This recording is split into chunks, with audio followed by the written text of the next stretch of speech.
Good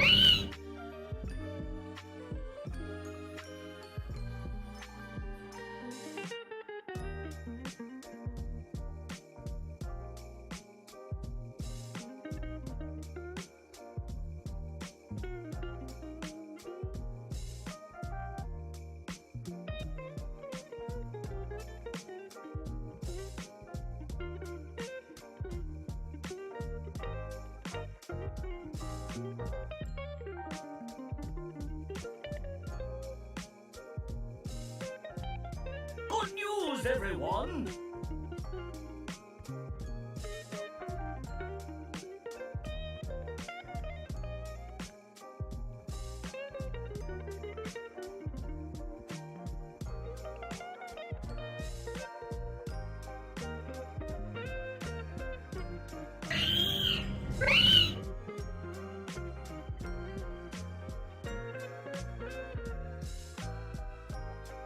Two words.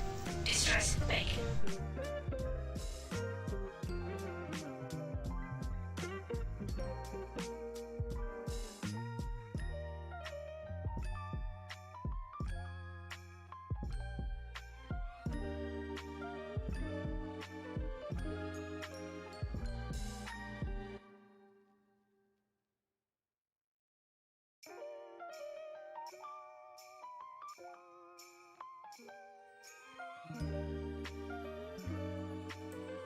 Howdy, howdy, howdy. Hello and welcome. Let's get to the bar, shall we?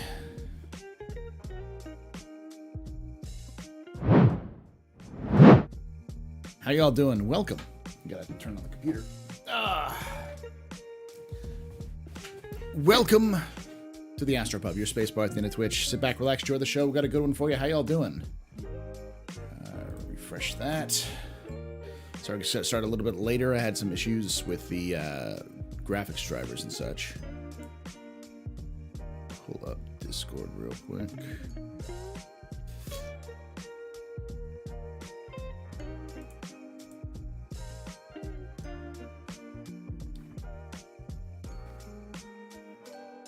How's everyone doing? So just so you have a heads up, this is going to be a little bit later, so we're going to be going for a little bit longer before we get to the tour for DefenseCon, just because this is a sponsored stream.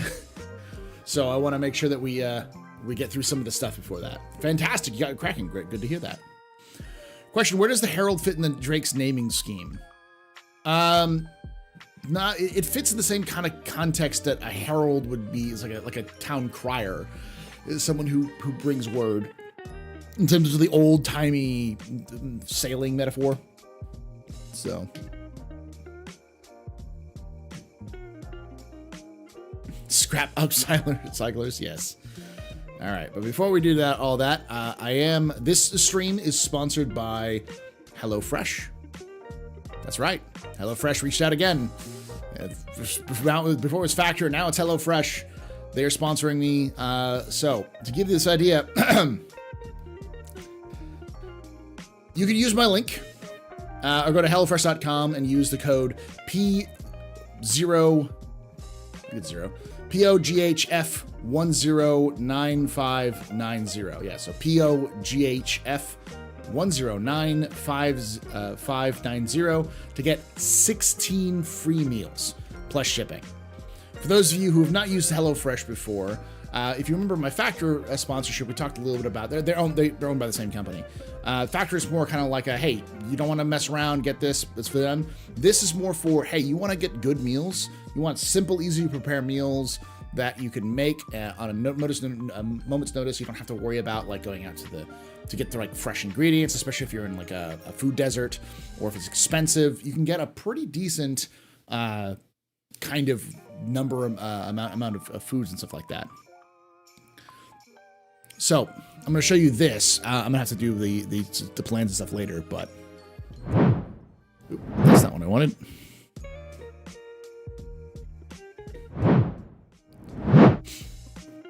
So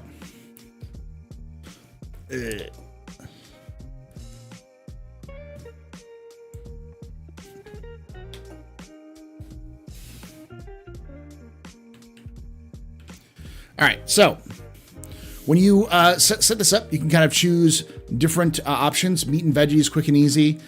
And you can check out the weekly menus. So go here and we'll see some of these weekly menus. So for this is what they have for June 3rd through June 9th. These are all recipes you can get. They have all of the ingredients included in the recipe. So all you have to do is buy it and you get it and you can make it at home pretty easy. All you need to have is the ability to make food and you can get it. There's some pretty good ones here, you know, different fast and fresh, premium, the brunch, they have different meals, they have different options. So it's pretty good. And the deals are actually pretty good in terms of what you're paying for. Suit. You can even take away my space lasers. But you can never, ever take away my space game.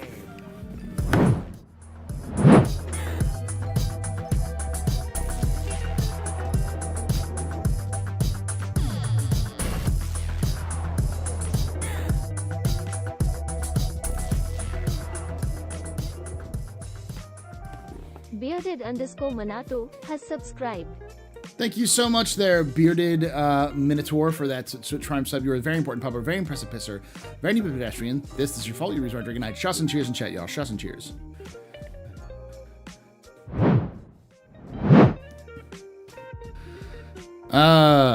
So yeah, I got a couple things here. Lots of good options.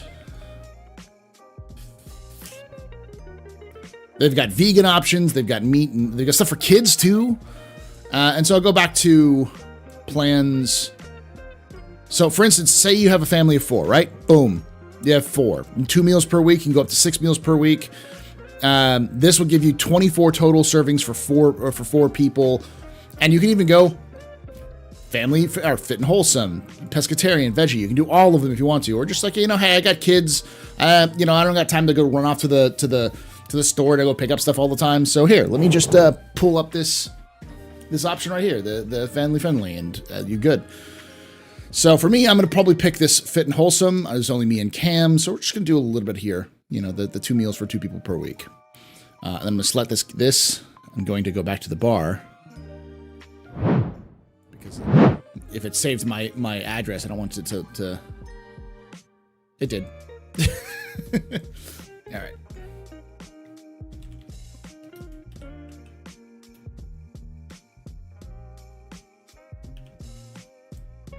There we go.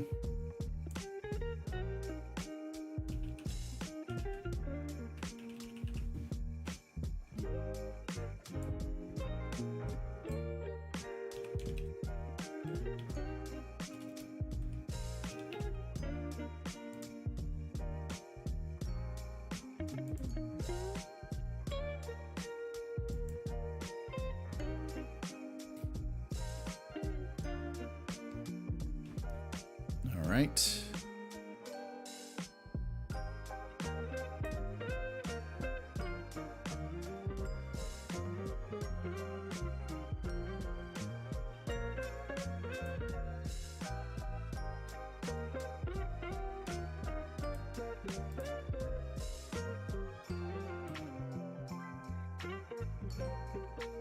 All right. So, go back to the launcher, make sure everything's good. All right. So, now I can pick a bunch of meals if I wanted to. So we've got silky silicon penne, or ooh, I like that rosemary prince. But I'm going to change some of these meals real quickly. So if I don't like that, I can change some other things. So I'm going to remove this. Penne is good, but I want to see what else they have. It's pretty good. Pork chops, I like that. Let's see. And again, all these can be making. These are like how long it takes to make: 35 minutes, 35 minutes, 30 minutes, 45 minutes, 45 minutes, 15 minutes. Ooh, that's pretty good. I'm not much of a shrimp fan though. Black and green taco.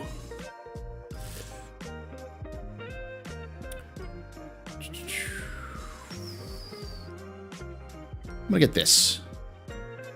Oh, it's more expensive. Okay. Wait, no. Yeah, it's more expensive. Looks pretty good though. Lone Star green chili peppered mac and cheese. That's some good old Texas. Let's see. That's what we got here. Okay, let's go back through and see what else they have.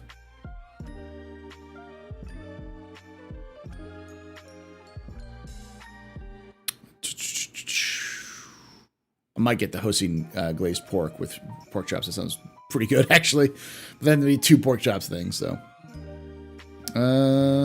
You know, honestly, that's probably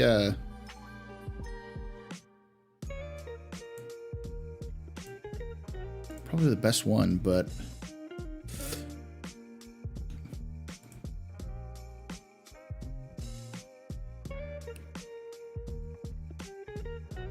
yeah, we'll just do this one. I'll add that.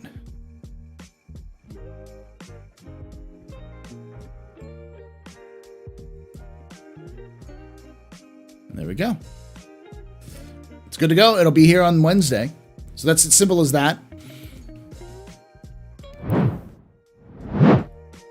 So yeah, it's a pretty simple thing. You get boxes, and if you use my code, you get 16 free meals. 16 free meals. I also get a little bit of a kickback as well, as obviously, but it's a pretty good service. I haven't used it myself, but I know many people who have, so I'm actually interested to see how this works.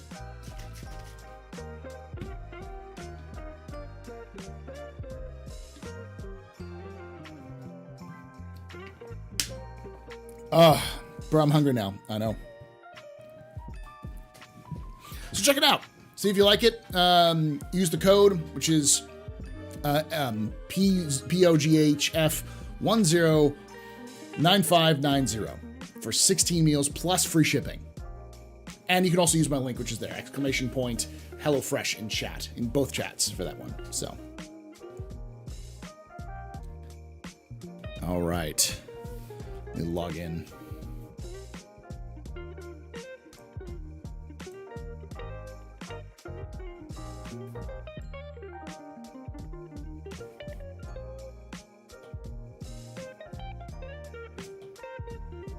Not Factor, HelloFresh. ! HelloFresh. Yeah. This is for HelloFresh, which is slightly different from Factor.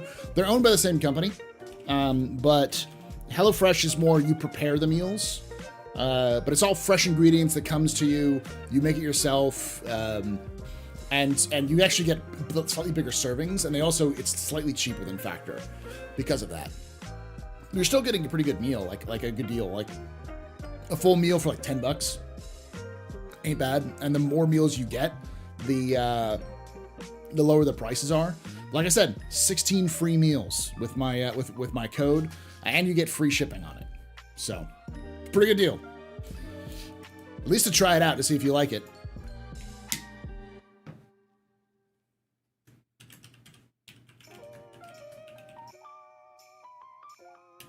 There we go.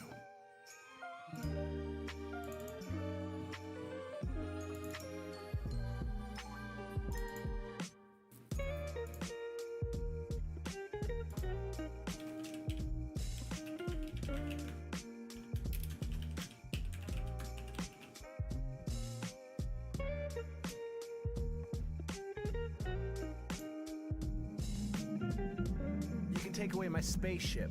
Spaceship. You can take away my space suit. Suit. You can even take away my space lasers. No pew-pews. But you can never, ever take away my space game.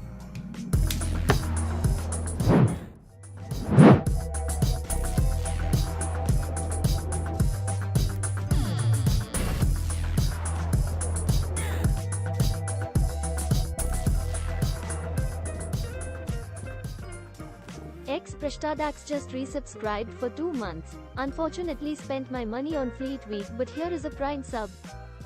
Thank you so much for that that Prime sub for the 2 months there.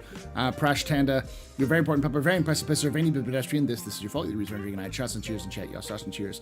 It's okay. If you want to use that code next month, it's good for a month. So you still got time to use it. I'll be having it up and talking about it for the next couple weeks anyways. So you want to try it out in 2 weeks? You can try that out in 2 weeks. Hey, so a question. I looted a ship last night that had grasping weevil eggs and Osonian hides. Do any of y'all know where these come from? The gasping weevil eggs I don't, but I can tell you what the Osonian hides are. Sit down. Take a deep breath. You ready? I don't think you're ready, but here you go.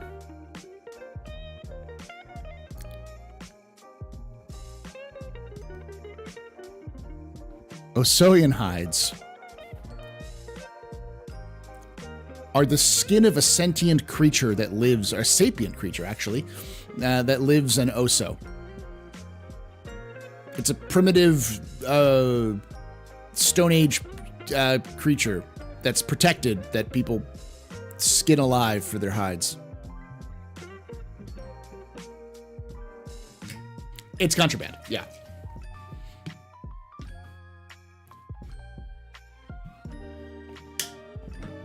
Fail chance act violation.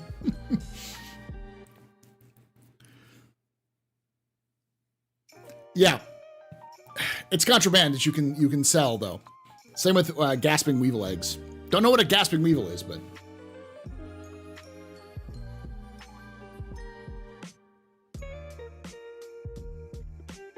oh yeah, it's very, very money. You can make a lot of money. Gasping weevil eggs and Osonian hides are fucking mint. They are very, very profitable. Boring. I thought it was more disgusting. I think I get the Osonian hides and the eggs mixed up, but because yeah, I know one of those is aphrodisiac for Xian. It might be the gasping weevil eggs.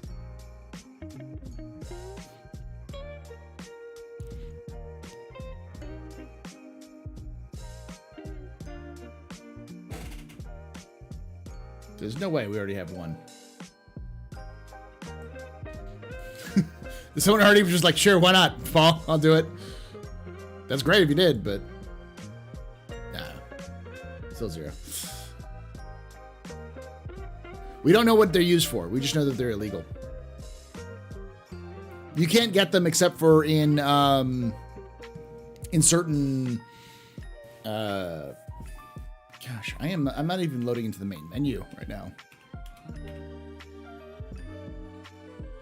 Yeah, invalid ID location.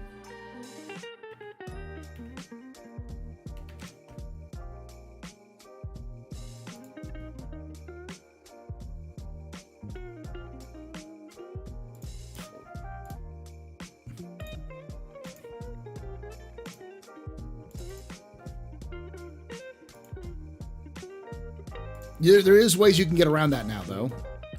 They have the player repair feature, so you could do the unstowed issue.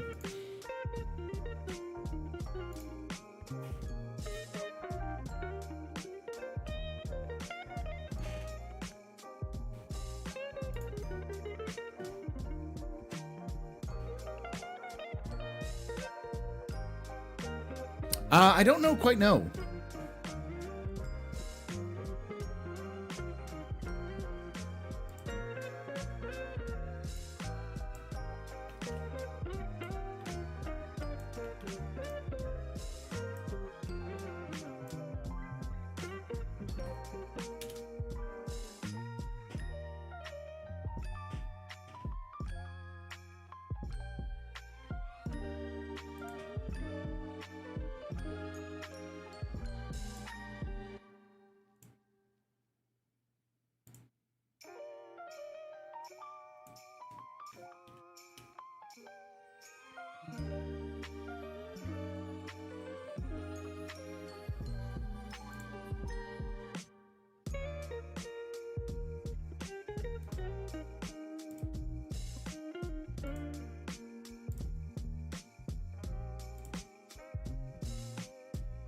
Checking through this.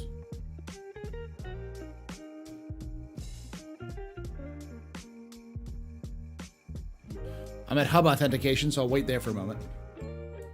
Wait there for a moment.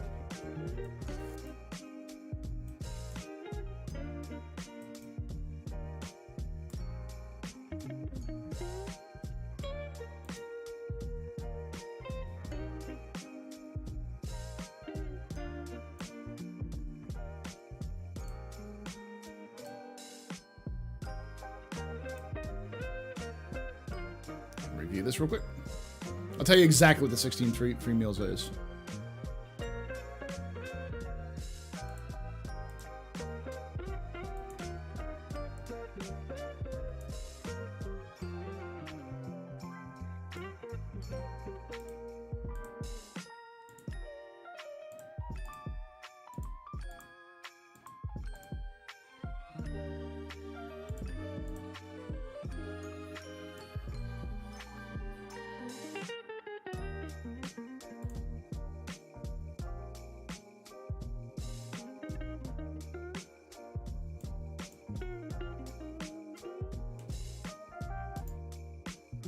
I got a 1905 error.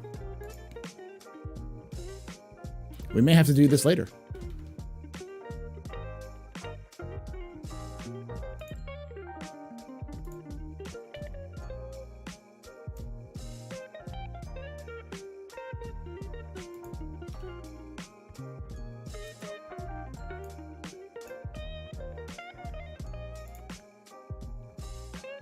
Try it one more time.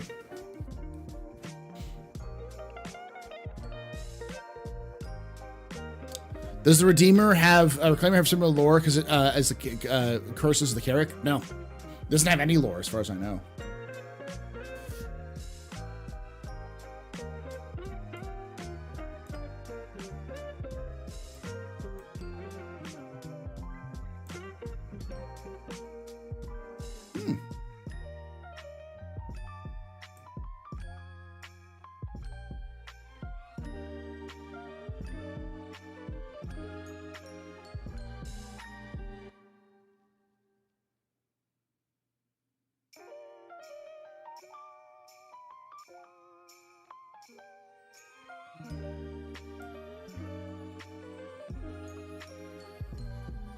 I assume it's just 16 free meals plus free shipping. Yeah, I don't think they do 16 meals. Well, I think it can be 16 up to 16 free meals. Like you get a free box, I think. That's what it is. Because technically, if you have a family of 4, you can get that kind of thing. So, yeah, exclamation point HelloFresh to get up to 16 free meals plus free shipping for a box of HelloFresh using my code or the link in the comment. They can't seem to get into the game. Keep getting 19K errors. Yeah, I think there's something. The back end is probably screwed or something like that. Because if everyone's having the same issue, it's something that's going on and CIG hasn't done anything.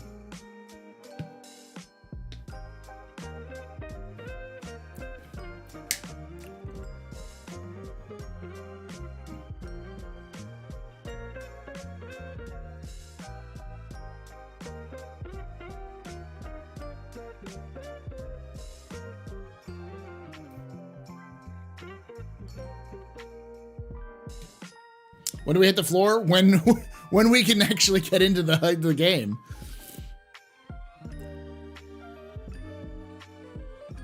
Do you think when they finally let us have outposts of our own, they'll be able to use the Pioneer to build them like miniature underground facilities? I don't think we'll have miniature underground facilities.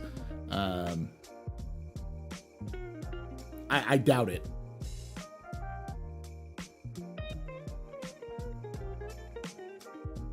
Yeah, it's I'm having 1905, 19K05.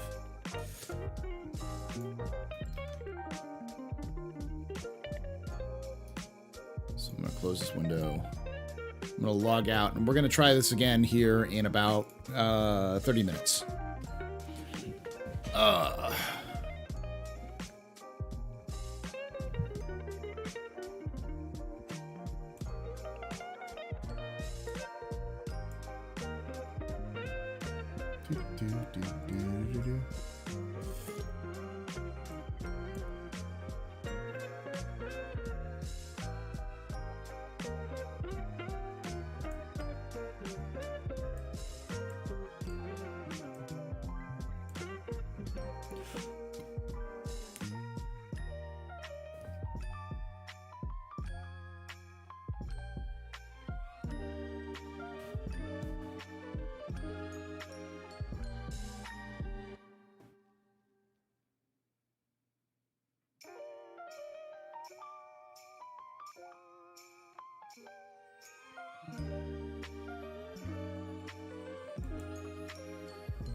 I'm in game from earlier and see you as in menus. I'm not in menus at all. Paul, can you go over the the Apollo medevac triage lore? What kind, while we wait, kind sir? No, we're not gonna see DefenseCon and Pyro. I mean, it's not much. The triage is from a movie series called Astro, which is kind of like a schlock action series. I think it's based off an actual original account from somebody, but we don't know how old the Apollos are. We just know that they're ancient.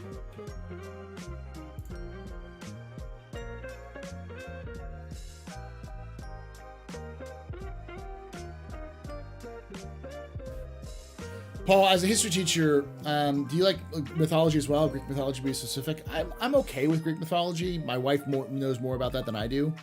But mythology is interesting enough. Yes, I got a 19 carat trying to get into the game. So I think the back end just pooped. I don't know if the Lynx fits in the Corsair. It should, because I think the Ursa fits in the Corsair. The Lynx is just an Ursa. So anywhere an Ursa would fit, you'd have that.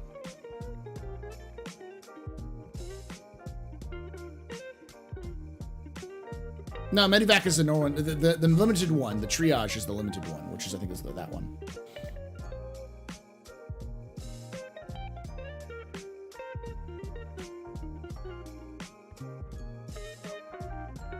Only if Cam wants to be on stream. We'd have to actually clean our kitchen to a degree that we'd both be comfortable being on camera. It's clean enough. It's just, gets busy at times. Hey, the Nocturne. Still trying to get into the game.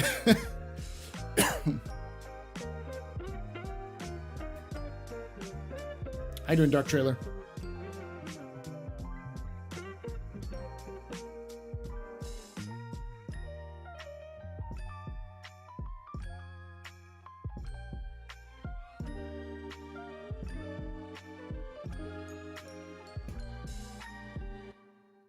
So yeah, so back end is dead. Darj is what I'm getting.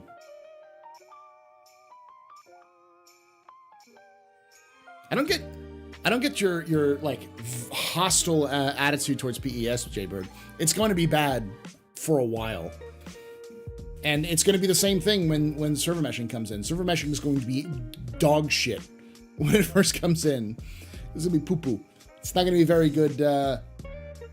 Very good at all. It'll probably break the game more than anything. Good to know that you're not the only one having problems. Yep, everyone's having problems. It's just the back end that CIG is not updated, that it's crashed.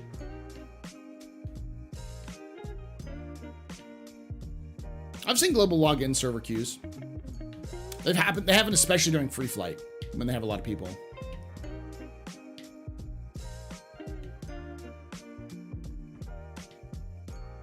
No, we're not going to do outpost hopping until... I'll try on Sunday, but if the servers are this bad, I may not do my subathon at all. I'd like to do it so I can get, just a bit more subs, but... If the game's just basically not functioning, then there's no point. We'll do that next month. Do you happen to know when they plan on sending out 319.1 PTU to the PU? Probably after Invictus is over, I guess.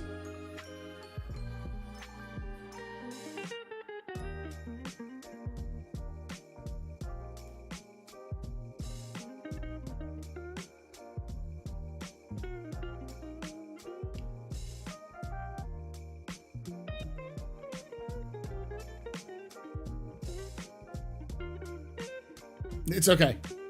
Hey, 1905 error. All right, so I'll definitely try to stop it, because I only got back on because someone was like, "Oh, I'm in a queue." It's like, okay, well, no point in doing that for now.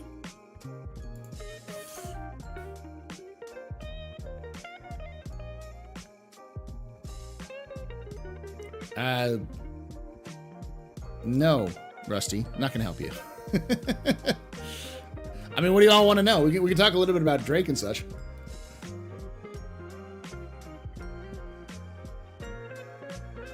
It's just the back engine is what it is. It's just the back end decided to poop.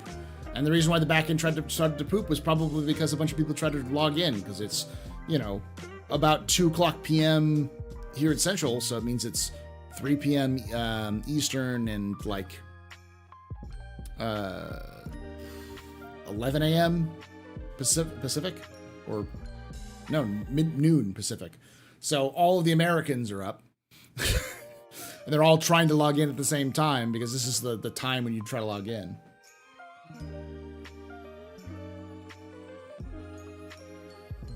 There's not a lot of lore on the steel. It's just a variant of the Cuddy. I think it was probably released pretty recently. You know, when it was released to the game is when it was released.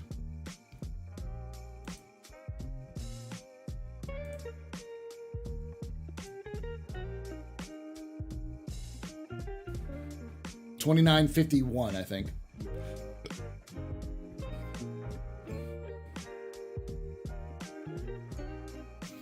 Probably in response to the latest release of the Valkyrie and the the Redeemer.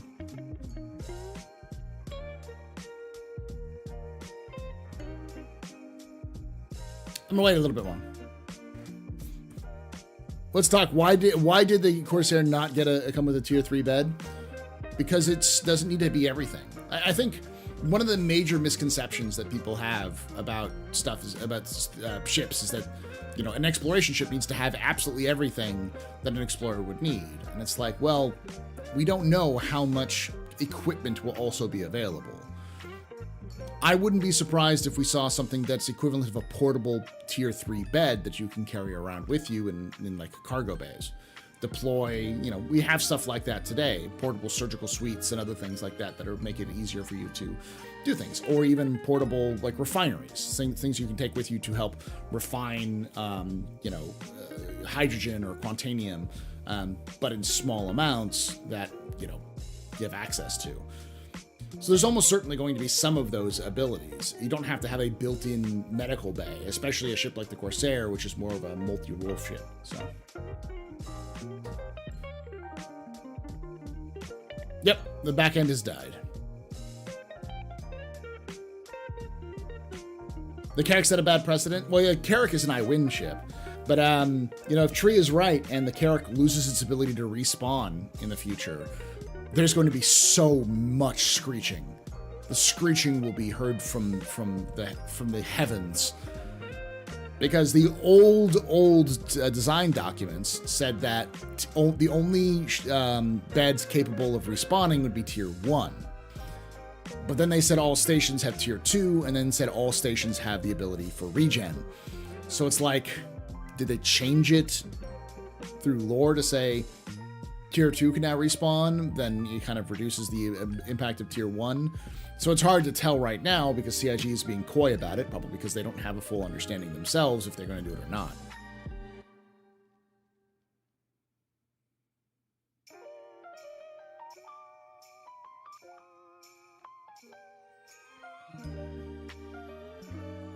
I used to say all exploration ships should have at least some kind of medical support, but now we have handheld support. Yeah. What is today's show? We're going to talk a little bit about free flight, how effective it is, you know, Invictus in general, just kind of those feelings. But also, there's been a kind of a thing out there recently that talked about how we should have a separation of free flight as a separate server entity than regular play. Basically, not just free flight, but events. Should events be separate servers for right now? Because they're so disruptive to the individual like DGSs that it makes them almost unplayable in states like this. How would that work? Just like we have with the PTU or PU. Like, you know how you can go to PTU, PU, you'd have a PU, you know, event server. You just go there and it would have the events running.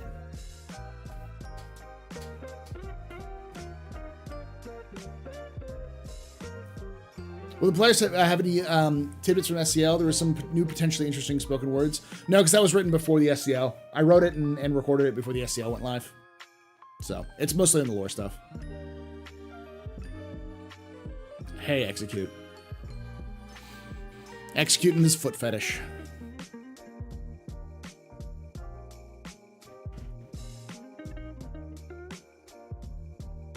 Yeah, I've heard some people say that it feels like it's gatekeeping, that it would defeat the purpose. I'm a little torn on it because that feels like a temporary solution to a problem that is more intrinsic to the game.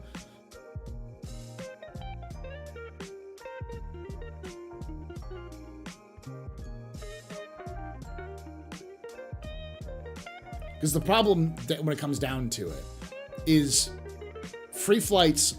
The reason why we're having problems right now has little to do with the free flight and everything to do that the current backend for PES is hot garbage. It is still early on. Basically, this is barely working PES, and they have to go through and fix it, and it could take more months. It could take to the end of the year or longer to get PES in a state that's actually usable for, that doesn't crash in 30K every time or degrade servers dramatically. But CIG won't tell you that, because if they tell you that, they panic people. So they're just going to shut the fuck up until they can fix it. And they'll fix it eventually, but it can take a while. 319 is just 318 branch, so they can only do so much to the back end before they have to go to a brand new server. So 320 will tell us a little bit more about the stability, but the problem isn't the events. It's just the back end servers suck.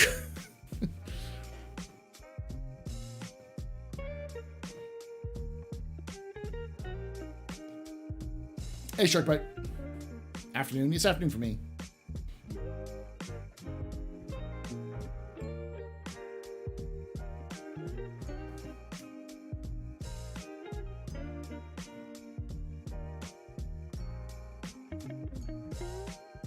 No news yet on the vehicle munching for 320, but it is definitely something they've been working on internally. It's something that they're actively working on.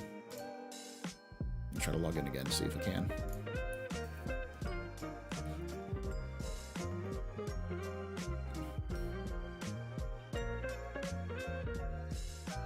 The question is, when will 320 hit? I can tell you right now, in October. The end of October. Feel free to clip this, and if I'm wrong because it's earlier, I'm great. If I'm wrong because it's later, concern. But it'll release on October 27th, 2023.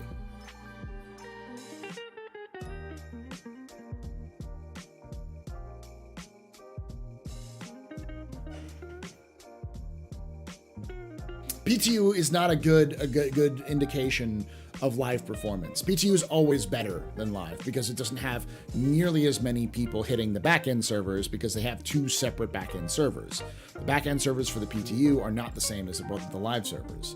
And the live servers experience massive degradation because of how much backend stuff they have to do. So I doubt there's Invictus on PTU. Yeah, 1905 era.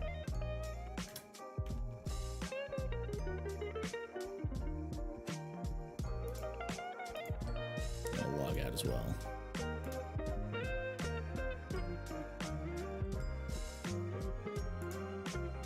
"27th.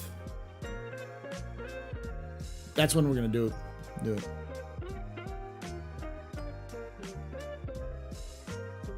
I can't even log into the game, Darsh. Like, I'm not even able to get into the main menu. That's my problem right now. So it doesn't even matter if I can get into the PTU or not.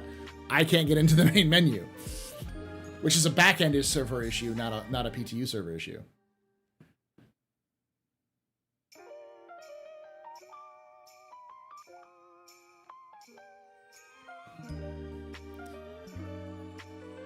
I disagree, Pablo. I've heard that many times, saying, they should stop adding new features and for now and focus on stability first. The problem about that is that's wasted work. Anything they do to fix stability for the features that are in right now will eventually be pointless because they'll add new features in the future and it'll break the game even further. The time for them to really focus on making sure stability really, really works is beta. And we've got a lot of other features and other things that are going to be put into the game that we all want to play, but there's no point in trying to polish a turd when it's still a turd. This game's not done yet, and it may still take 2 more years for it to get finished, but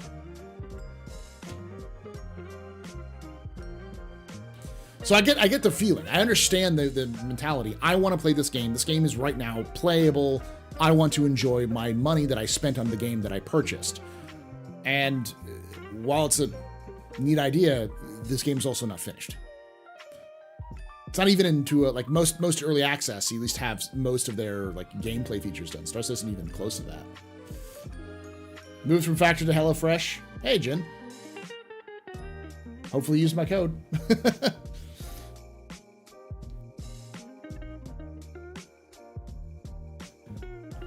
Ship teams don't work on features, but they do depend on them. They're in complex situation. What does it break the game? What the polishing? So you think of this. The way that the game works right now, with all the features that are in,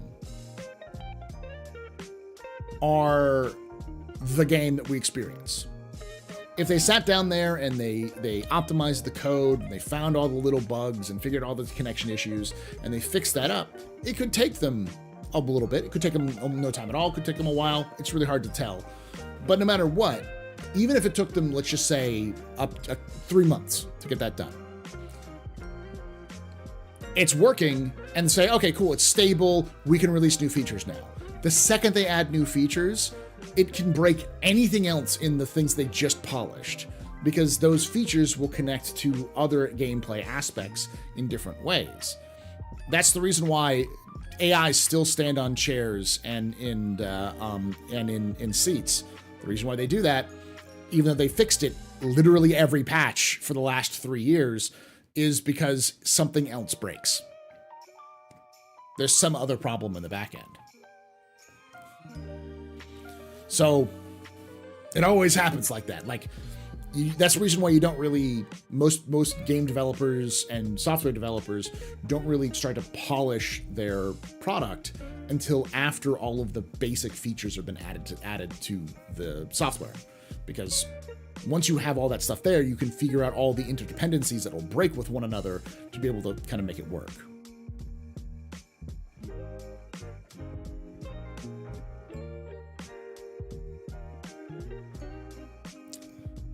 I've done that already, Twin Lance. It's still an issue. Completely logged out. I'll close it. I'll close the application entirely. Quit and then restart it.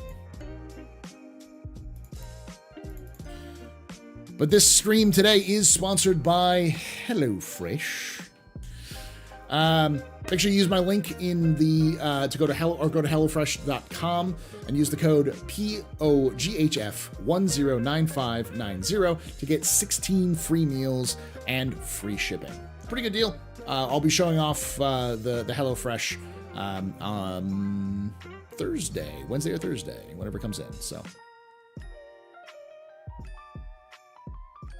do you know what the end goal is to finish it? Yes. So there's 2 major pillars left, which is server meshing and the persistent economy. What you'll hear people call it is quantum. And in terms of gameplay that they have left, they've added racing.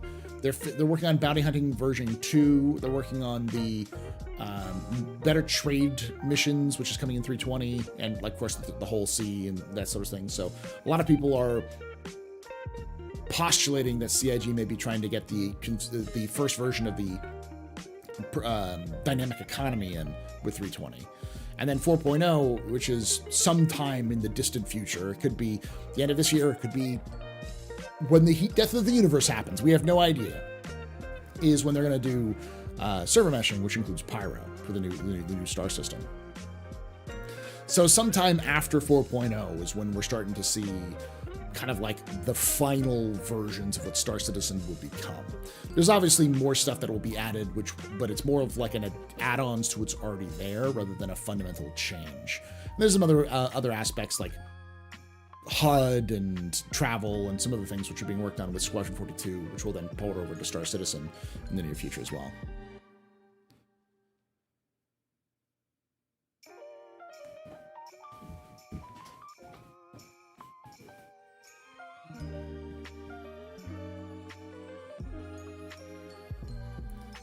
So while you'll hear people say that this is hopium or copium, I wouldn't be surprised if Star Citizen enters a beta state sometime around fall of 2025. That's not to say that Star Citizen's going to constantly be in a shitty state of never being able to work like it is now. It will get better, and it has been better in the past. 3.17, for instance, was a lot better. But that might take a little bit of time because we're entering a time period of fundamental like changes to how the game does stuff. So even if they got PES working properly and all the backend servers were unfucked by the end of this year, when server meshing comes in, which is they're going to try to push as soon as they get that working, they're going to try to push the server meshing. It will fuck everything up again. So.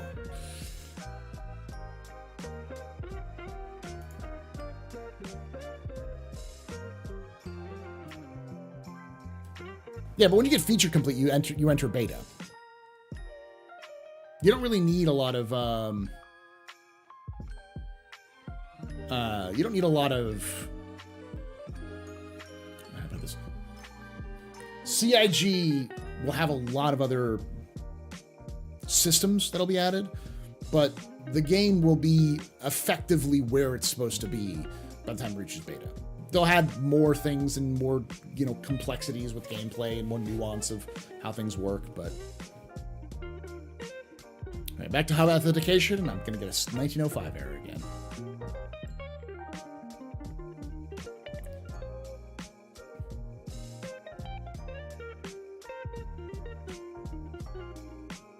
Yeah, but server meshing is...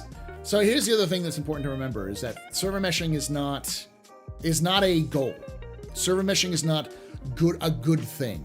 Server meshing is something that you need to punch in the face and make it work. It's not something that's going to fix all of the problems that Star Citizen has. It's just a hurdle that CIG has to jump over in order to get the game even in the state that they want it to be in the first place. It's optimizations and bug fixing that's going to do that, and that's just going to take time and effort.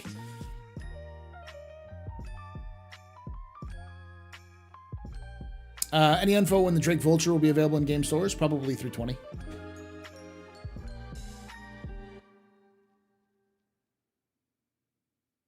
Farming is probably a little bit further away. You got passed up, but you relogged. I haven't even been able to get into the hub authentication, so it's unstowed me, and I can't even get in.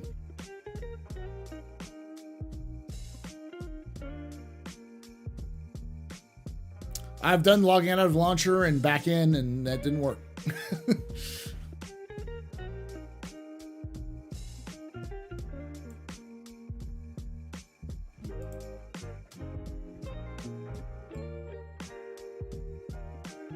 Huh.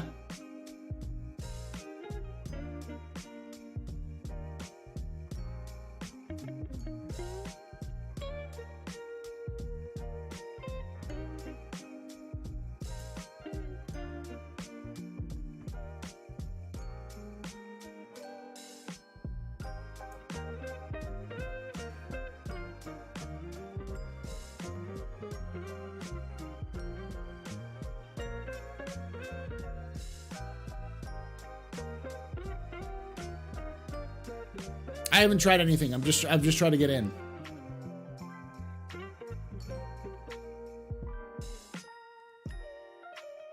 Yeah, I think the back-end servers are on fire right now, is the issue.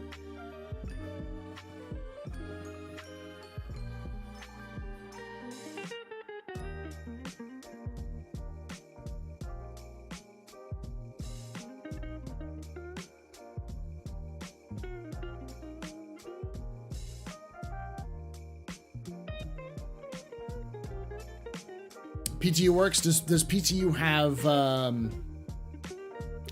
the DefenseCon, or is it just PTU?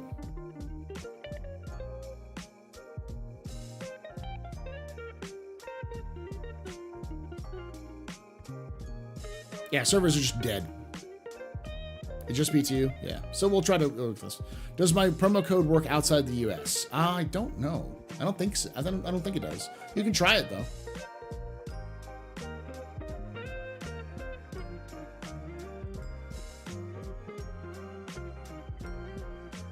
Thanks, Jaybird.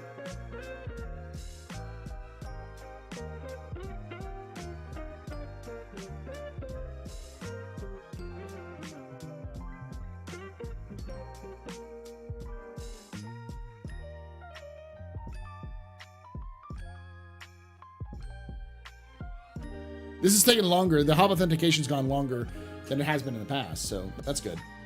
That's usually a good thing for me because it usually just kicks me out after a little bit, but I think we've gotten beyond that.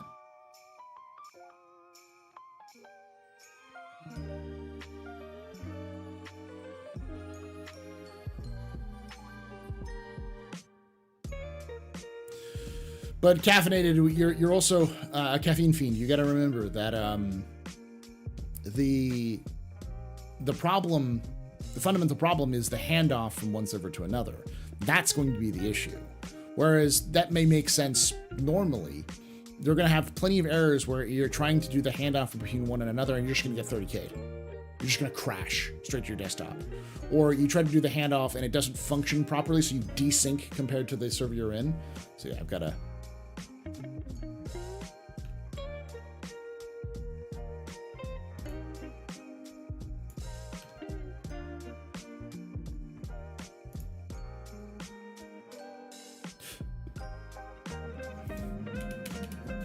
Take away my spaceship. You can take away my space suit. You can even take away my space lasers. No PPUs. But you can never, ever take away my space game.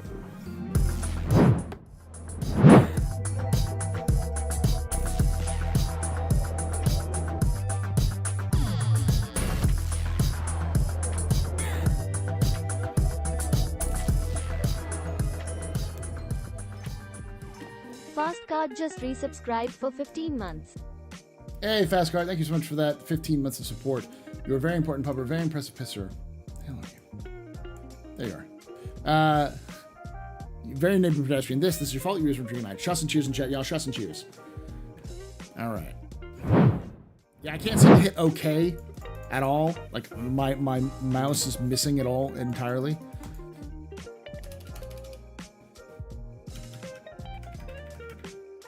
So all I can do is Alt F4 basically.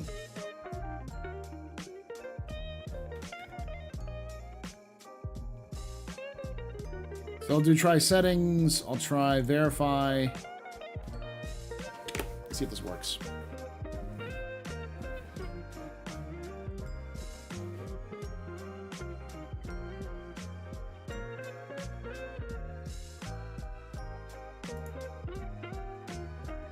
Close. I'll try this update, but I can Alt Tab, yeah, but reset my launcher.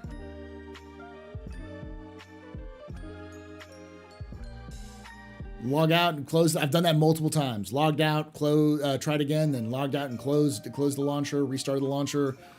It's just the back-end servers aren't working for me. That's it.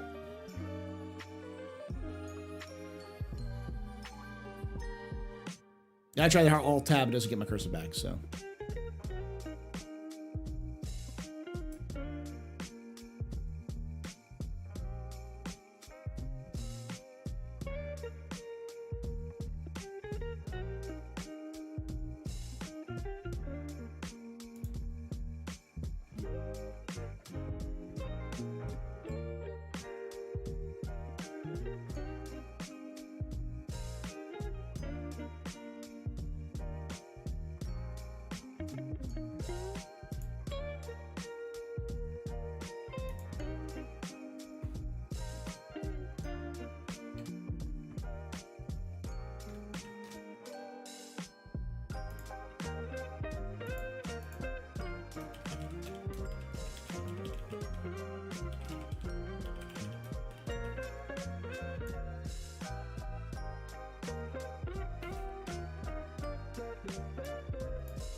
I may have to do a character reset as well if it's this busted, but we'll see.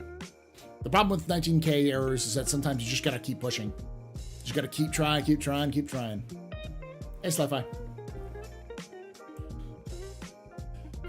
But as I've been saying earlier, this is a stream that's sponsored by HelloFresh, HelloFresh in chat, to get your 16 free meals and free shipping. It's a great little service that I'm going to be showing off here on Wednesday. So, hey, I got into the game. There we go. I'm going to try to log in and see if I can do that. And then if that works, I'm going to do this first. For some reason. Make sure I can log in. So I guess the backend servers just finally got in. Hey, thank you so much, Mr. Thor. Thank you for all your great content, Paul. You do. I know. Hey, a tip. Mr. T, super chatted $18.10. Thank you for all your great content, Paul Beer Mugs. Do you know if the Carrick will be able to use mining, salvage drones? Too lazy to Google cold sweat smile. Yes. Thank you for that $18 for using Google, for using Paul as Google. Paul-Google. Yeah, it should be. It's got a drone bay, so it should be able to use all the drones. Just as long as it fits in the drone bay. You don't even have to fit in the drone bay. If just as it fits into a cargo bay, it fits and sets. You can just kick that thing out into space and make it work. But it has a drone bay, so I'm guessing that yes, it should be able to use salvage and mining drones.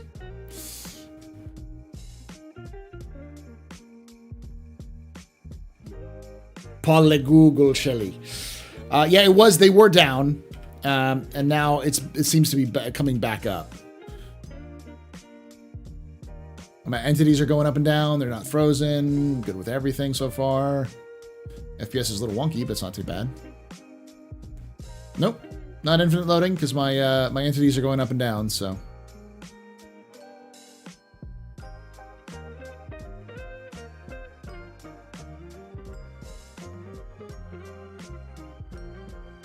It's just going to take a while. I can also, if you do this, you can also see some stuff like here. It's loading things in, so it's not infinite loading. You just see the same thing. Yeah, it's going up. Just taking a while.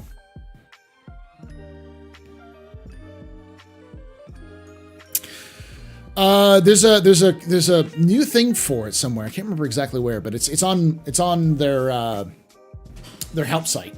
How to do it. Pull it up real quickly while I'm loading in.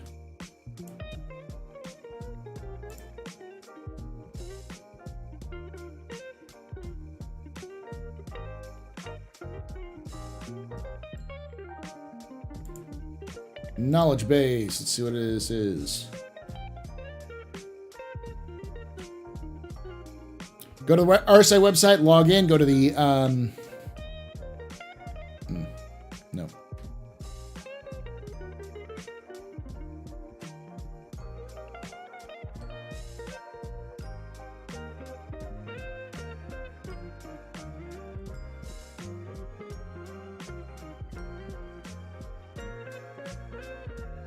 So accounts, settings, character repair.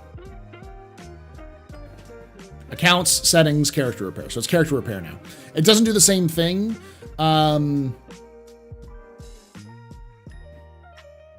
You'd be sent to your spawn point. Items were previously equipped at your time of repair will be unequipped and sent to your inventory. All equipment and items will be at the missing time of repair will be remain lost. This includes personal equipment and items from pledges. AUEC, reputation, skins, and vehicles will be uninfected. So.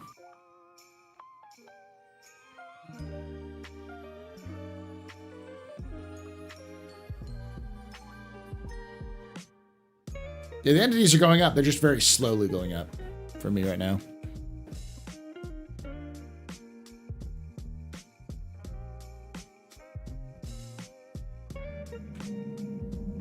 You can take away my spaceship. Thank you so much. You can take away my space suit. Space suit. You can even take away my space lasers. No pew-pews. But you can never, Never. ever Ever. take away my space game.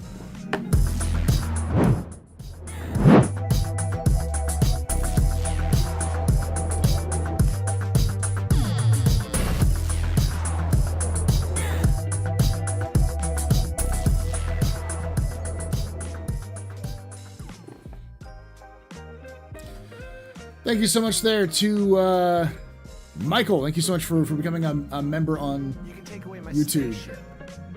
You can take away Twitch. my space suit. Suit. You can even take away my space lasers. No pew-pews. But you can never, Never. ever Ever. take away my space game.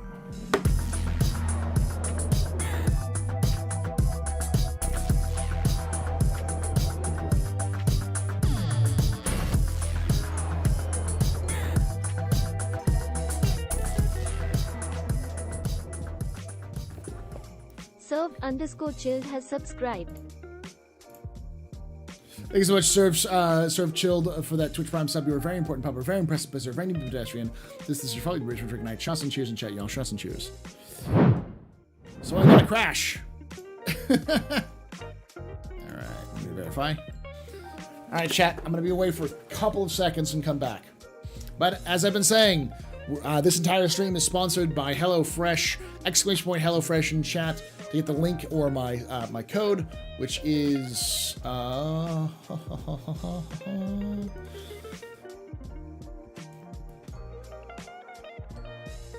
POGHF 109590.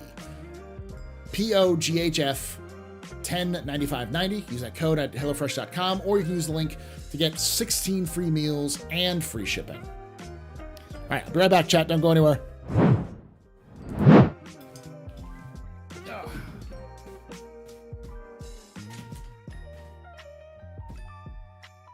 It was at this moment that he knew. He fucked up.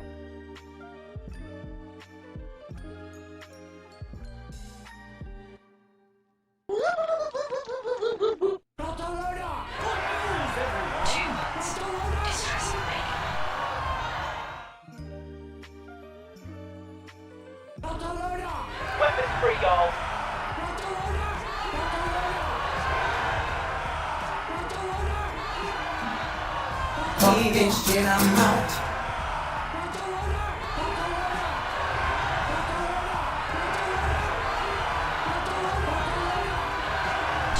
I'm just an old-fashioned cowboy.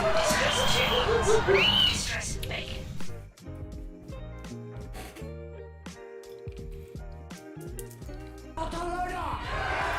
I'm just an old-fashioned cowboy. Hunting is a complicated profession.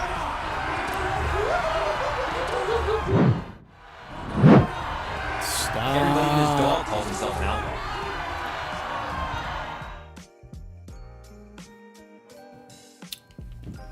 I think the back end connection is completely screwed up too.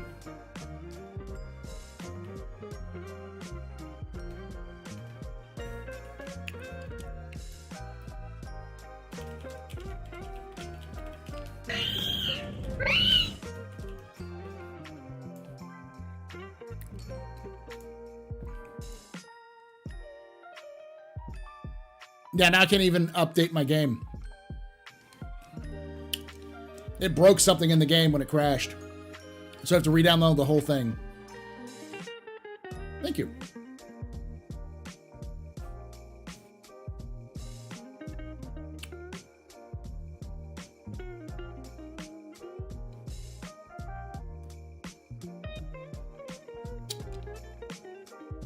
Yes, get citizened.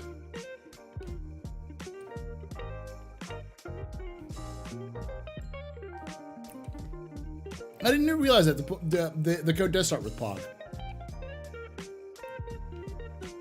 POG HelloFresh. Yeah.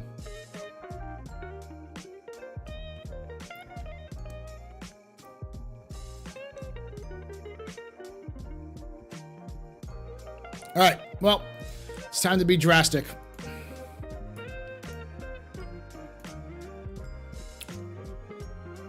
So we're gonna have to re-download the entire game again, chat. It's the only way it's gonna happen.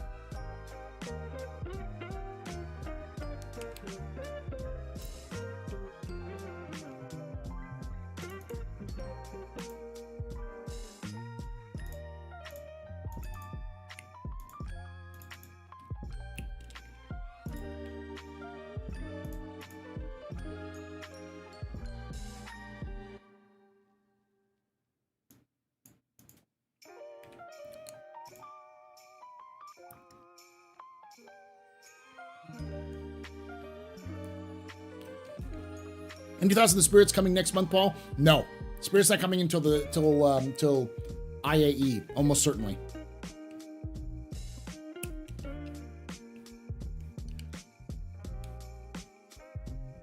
I've done that in Enigmas and it still didn't work.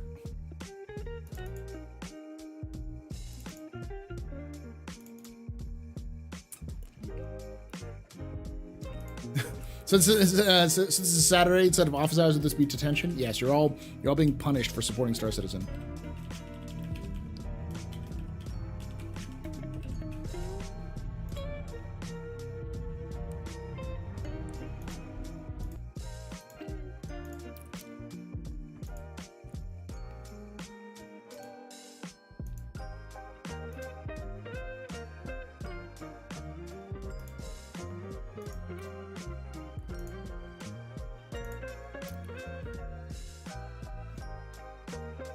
There you go. It's downloading now, so it's going to be a bit, but...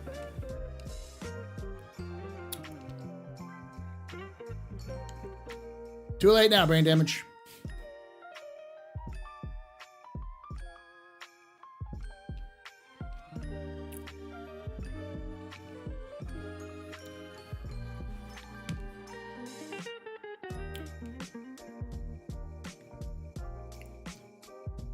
It's alright, I've got a pretty fast internet connection.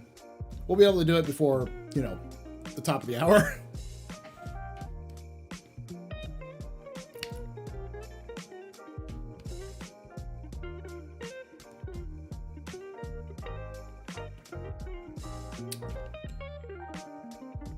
What about org tools? No, they haven't mentioned anything about org tools. Not in the last 2 years, 3 years.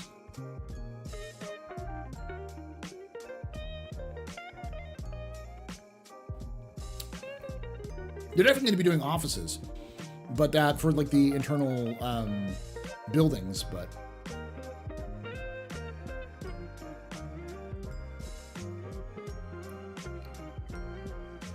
Yep, downloading the entire game again.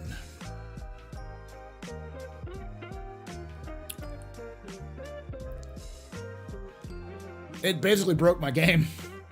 The crash to desktop broke the game when I was trying to log in. Oh, it's scuffed as fuck right now. No, we're not gonna get, no, we won't get personal habs in Citizen 320. We're still probably 2-3 years away from that.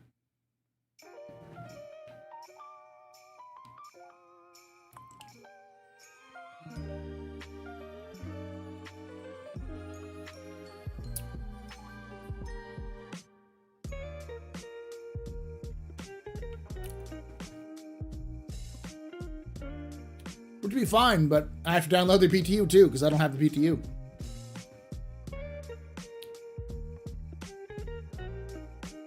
Yes, that is true. The X1 is capable of time travel.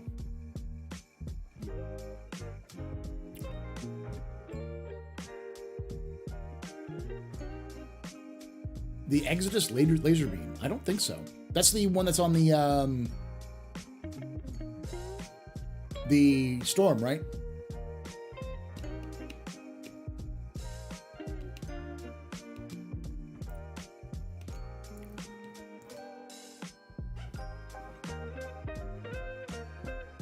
I did see the new paints. It looked good, especially the pink paint. Oh, it's the Idris size 10 laser beam. No, nothing there. But that's HD going back to their roots. They're originally a laser beam producer. So.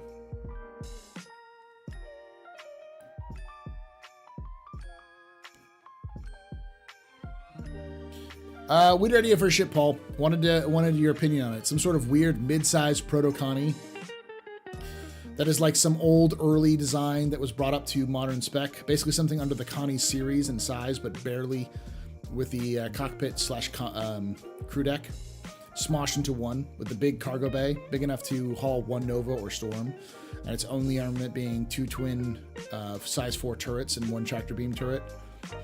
I mean, that sounds like cope to me, and trying to get Novas and stuff like that into a Connie series. I'd like the idea, but it's just, I think it's more that the ground vehicles are too big rather than the ships being too small. Glad to hear that, Pappy. Like a Cutlass version of a Connie. I get what they're saying. Which, yeah, I'd love to see more medium ships, and we don't really have an RSI medium ship, so, or Aegis one.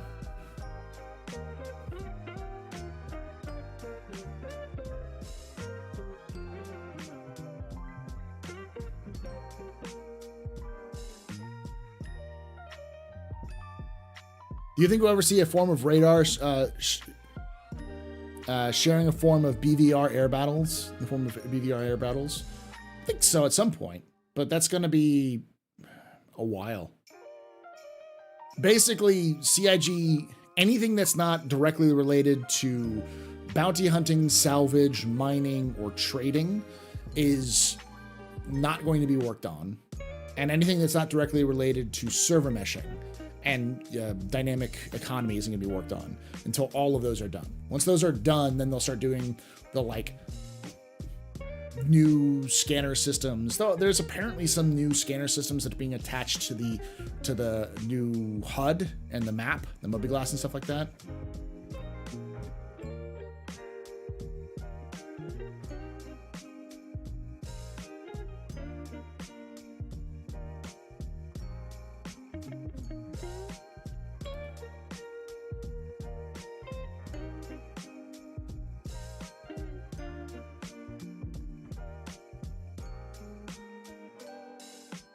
Landship committee strikes again.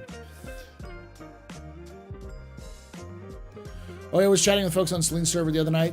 Theaters of War / TV guided missiles for ground vehicles, size 4 and below only, so no guided torps, and can launch one at a time for balance sake. Makes Tumble AA its own unique threat. Eh.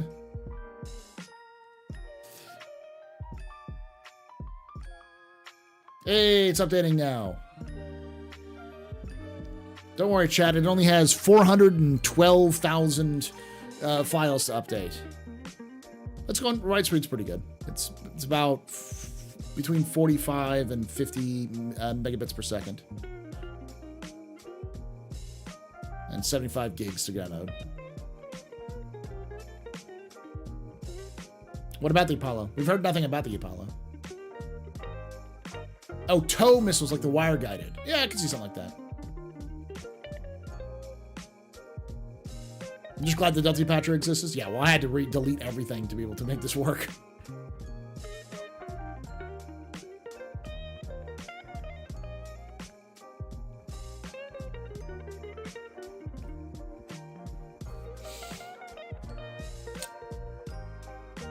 As I've said before, this stream is sponsored by HelloFresh. Use my link, you hit exclamation point HelloFresh in chat to get the link, or use my code, which is POGHF1090-590. Or POGHF109590.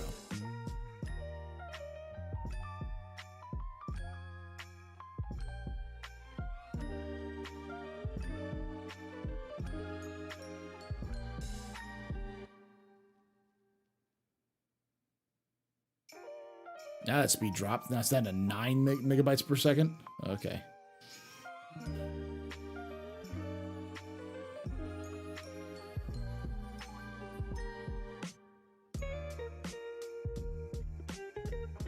Oof.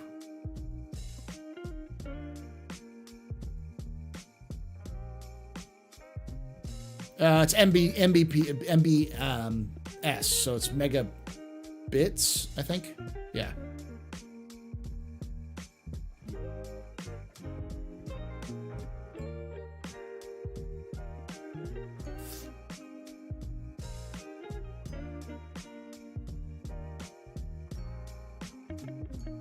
Big B.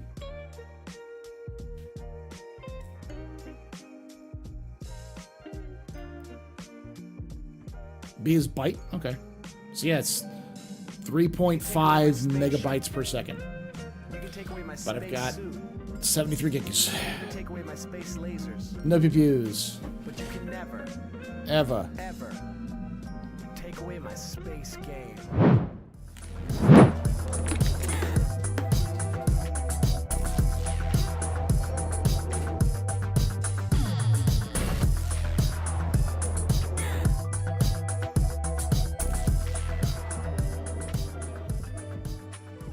Avitus_Bloodrau just resubscribed for 2 months. Thank you so much for that 2 months of support there. Avitus Bloodraven, you are very important, Pupper, very impressive pisser, very good pedestrian. This is your fault. You're the reason I'm drinking night. Shots and cheers in chat, y'all. Shots and cheers.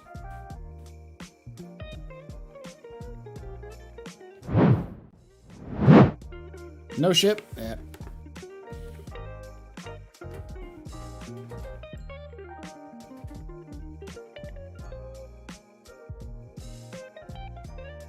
Don't worry, chat. I only have 73 gigs to go. At 2 megabytes per second. And slowing.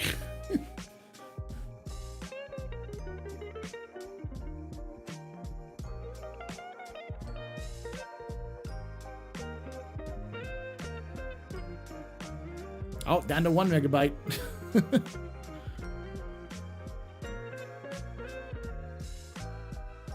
Oh, now less than a megabyte. It's all right, kilobytes.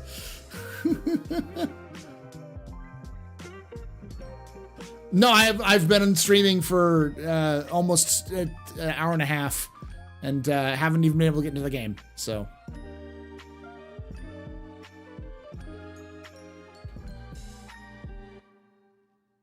Oh, gigabyte, not even 70,000. Yeah. You're breaking it down to its actual in component bits, yeah.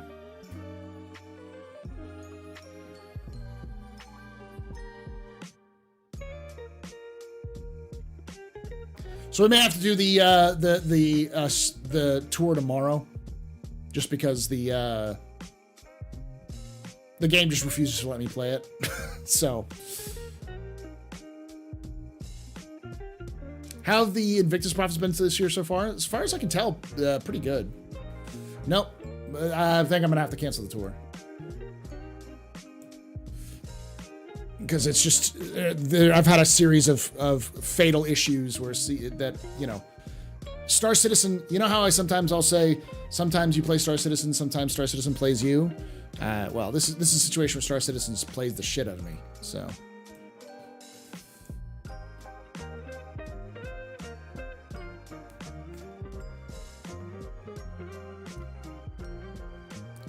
We'll see. If I can get in before 3:30, we'll do the tour, but I'm just not going to bother looking at it right now because it's just going to slow down even further.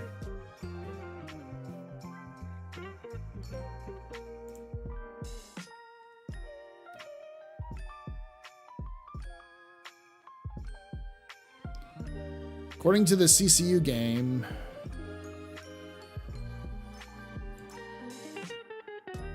they've made 13 million so far, which is what they made in 2021.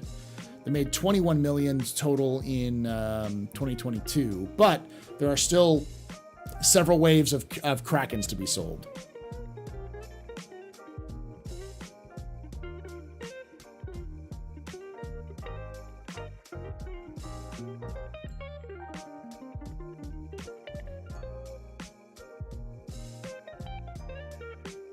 Yeah, 15:30 Central, so in an hour, basically. How goes the Warhammer? It goes okay. I've almost finished with my first up to spec squad of Marines. I'd have to get through a little bit more of those before I can get to the before the big box, which is coming out soon.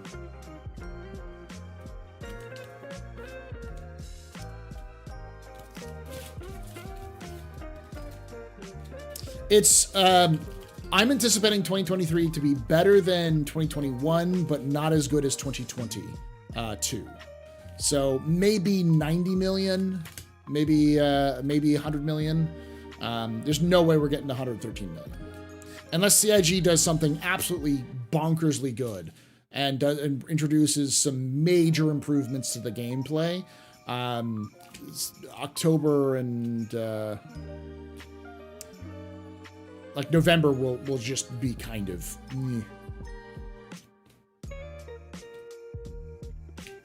Origin Jumpworks? Will Origin get any new ships in the coming years? Not as far as I know. I don't think there's, other than the X1 and those aren't ships, you know, and the G12.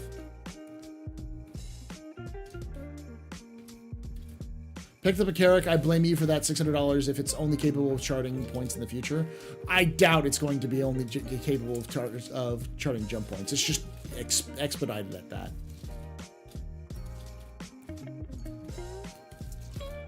Yeah, but Squadron 42 announcement, they can't even buy Squadron 42 right now. You can take away my spaceship. Spaceship. You can take away my space suit. Suit. You can even take away my space lasers. No abused. But you can never, ever take away my space game.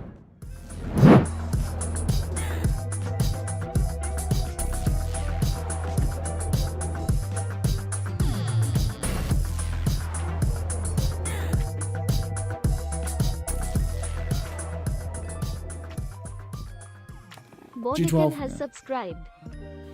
Thank you so much for that. Twitch Prime sub there, Borderkin. You're a very important popper, a very impressive pisser, a very needed pedestrian. This is your fault. You should run drinking night. Shots and cheers in chat, y'all. Shots and cheers. Let's see where we're at right now. Probably at 2 kilobits per bytes per second. Ah, we're back to 55 megabytes. There we go. It went right back up to 55. So now I'm at 55 megabytes per second with 60 gigabytes left. So just this weird slowdown. How long until the Kraken? Well, let's see. The first one was sold directly when the sale went live, and it's usually 8 hours after that. So...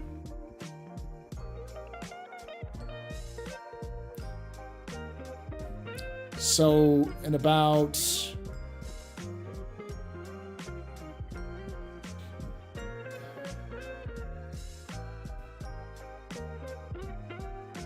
4.5 hours.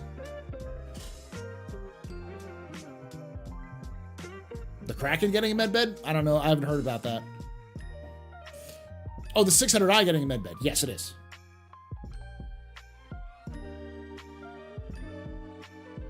You keep missing the Phoenix.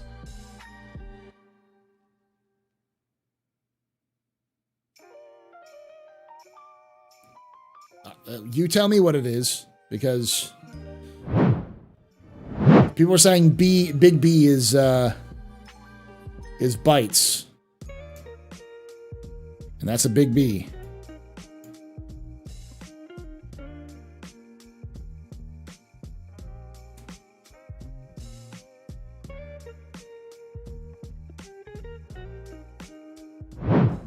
Thank you for that. You're welcome.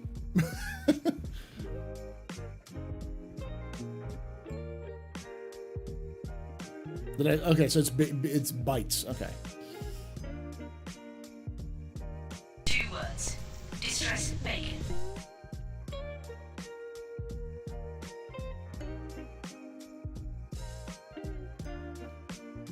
I do like that, Darsh. Distress bacon. I do like that.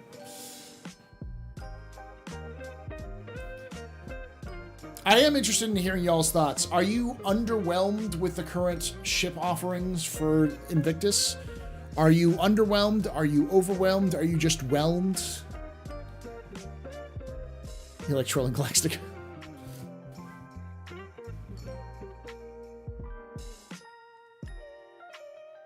Yeah. The large SCU containers appeared in Tractor Factory. They also showed them off in a preview.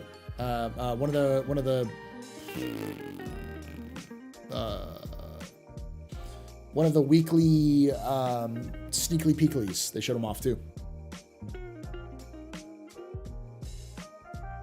Felt absolutely no impulse to buy most of what came out, not even in game.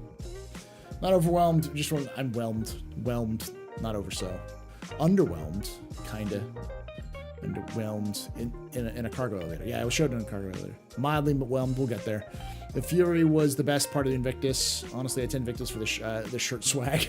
I'm with you there. A little underwhelmed. I like the Fury. Epic in-bed fail? Yeah, that. They've shown it off multiple times then. If they showed it off then, they also showed it off earlier when they had different different random sizes.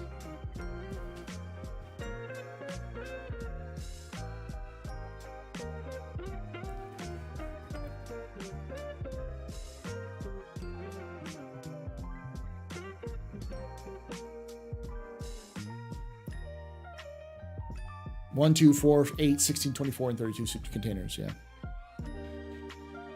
Oh, I mean, ground vehicles have a point, just not in game yet. There's no reason to have a ground vehicle in game right yet. There's no advantage to it. There will be in the distant future, but I think most people who play the game take a look at what is valuable for them right now, or what's a good deal for them in the future.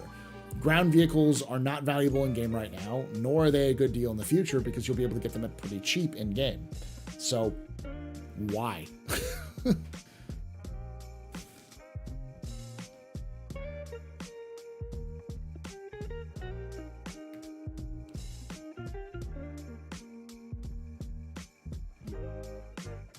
Oh.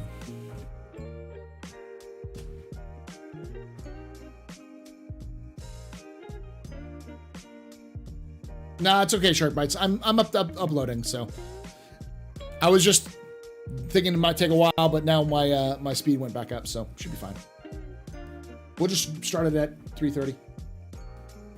Mule is a hostile bunker machine if that's your jam, but once the bunker turrets actually stay dead when destroyed, they'll be useless again. Yeah.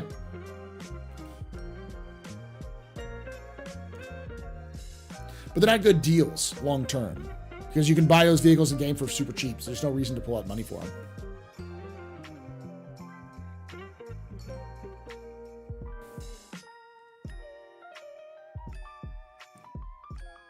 Oh. Storm is just a little bit too fat. It's just a little bit too wide and a little bit too long. If it lost about a meter to 1 to 2 meters on its length and its width, it would fit in a Connie. Or a Valkyrie, and it would be perfect. If it could fit into a Valkyrie or a Connie, it would be a fantastic ship, or a fantastic vehicle. It would find, it's like, cool, you don't need a dedicated Hercules for it. It still has some decent value. Yes, it's designed weirdly, and it makes no sense, and tactically is garbage. But at least it would be a fun vehicle to use for ground engagements in the future. But it's too fat.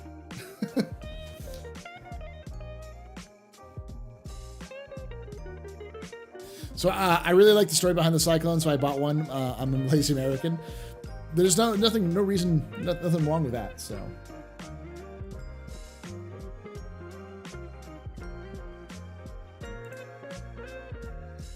Okay. By the way, this stream is sponsored by HelloFresh. Exclamation word HelloFresh in chat. If you get use my code POGHF. Do this real quick.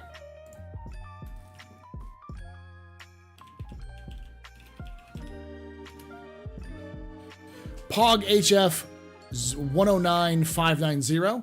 You can get 16 free meals and free shipping, or you can use my link right there. Thank you again for sponsoring the stream. HelloFresh. Hey, Starfare. Well, the game busted, so I'm reinstalling the whole game. It's taking a bit, but it should be done soon.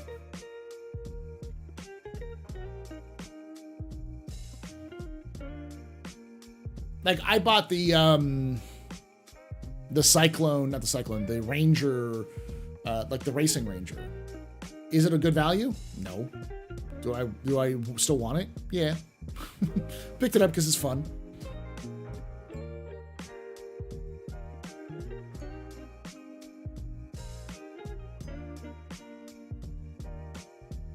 Just use the link. Do it. Basically, HelloFresh owns Factor as well. We had a Factor sponsorship earlier.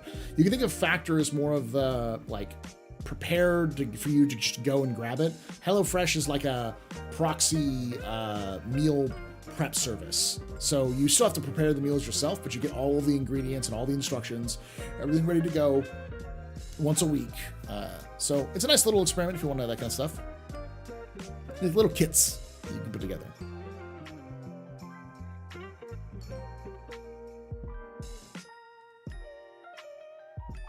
I don't see vehicles going higher than ships, though. Because if the vehicles go much higher, then they become, unless they're very, very valuable, they become worthless. Factor is lazy HelloFresh, yeah. But you're actually getting a better deal. I think it's cheaper to do HelloFresh than it is to do Factor. As long as you're okay with spending some time in cooking. And again, if you don't know, if you're not a fantastic chef, if you're like, they have all the instructions, they give you all the ingredients, it's all pre-prepared. All you got to do is put it together and cook it, and you're done. So they give you fresh ingredients and stuff like that too. So it's pretty good.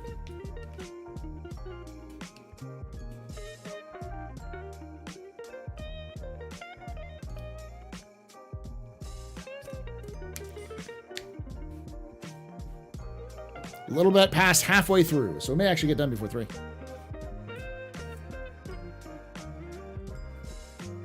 But yeah, we'll be sponsored by them until time ends, June 26th. So the entire month of June is still open for that. So if you don't have the money now, or if you're just like, I'm interested, but I'll try a little bit later. You can try it a little bit later. Use my code. You get that 16 meals free.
HelloFresh is cool to start up, especially if you have never cooked or don't really have many recipes.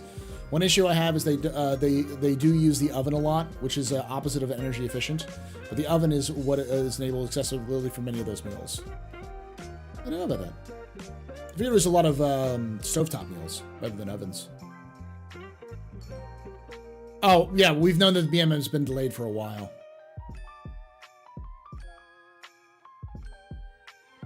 Storm looks straight up done. It might be here by IAE, almost certainly. It's in Lot 0 phase, which means it's in the last. It'll probably be done by next month, so it'll almost certainly be there by 320.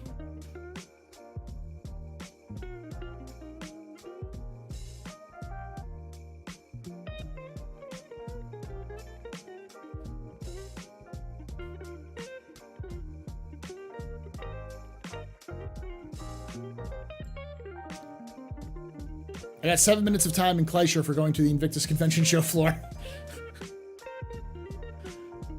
I have an industrial org, and I took this fleet to run, but you can give me your opinion about it. RSI Orion, RSI Polaris, RSI Perseus, Aegis Reclaimer, Crucible, Vulcan, Holdy, and CNU Pioneer. If you have multiple people, that's fine. The other thing you might want to add is the Expanse.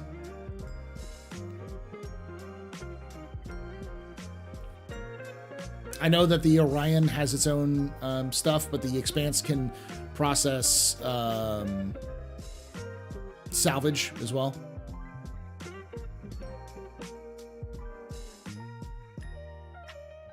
And if you have the Polaris, you don't need the Perseus.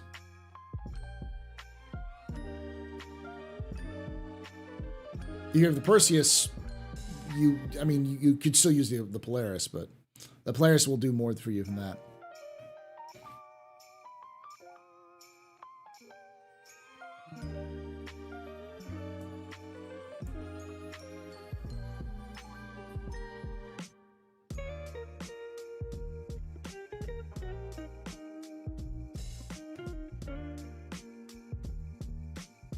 Hey, Escape. Thanks. Unfortunately, it's taken a bit longer for it to go than I would like it to have, because I've had to reinstall the game, but Galaxy would be another good option for that one too, yeah. Just because it's you'll have a lot more options than the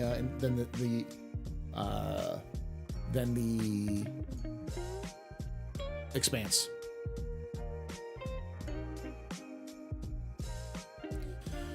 Well, I don't talk very much about the industry mining, crafting missiles and ships. Mine, craft, and produce weapons and missiles for military orgs is still on developer. The reason why they haven't talked about the about missiles and weapons is because they really don't know where they want to go with it yet. They still have it planned, but they want to make sure that they have it balanced properly. You'll never be able to build ships from scratch. Almost certainly you'll never be able to build ships from scratch. It's in concept. If you're all interested on any specific ship and if it's being worked on, here, let me show you.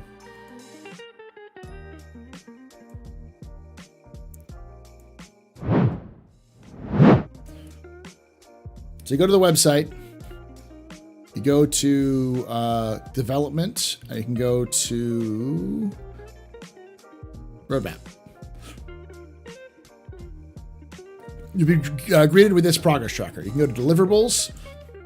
Let's just say Galaxy. All right. So vehicle concept art. So it's being worked on by the vehicle concept art team. The last time it was worked on was up until Q3 of 2022. So it's not actively being worked on in the game. It's still in the concept team, as far as we know. We'll have an update for Q4 as of next week. So that may have options. So the Galaxy is not currently being developed. It's still kind of just in concept. But let's just take another thing. Let's look at the Polaris, right? Polaris is currently being worked on. It's under the EU vehicle content team. It has a sprint that goes until September of this year. So, vehicle content team is working on it.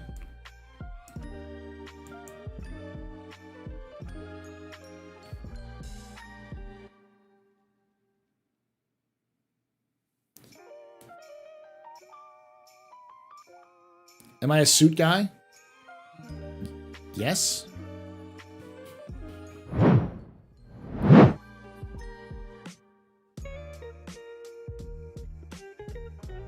They don't want us to craft this in traditional crafting. They want us to play a part in production nodes. If people sit down and watch Tony Z's video on the Quanta, he basically describes the end goal for crafting, and most items won't be simple tools.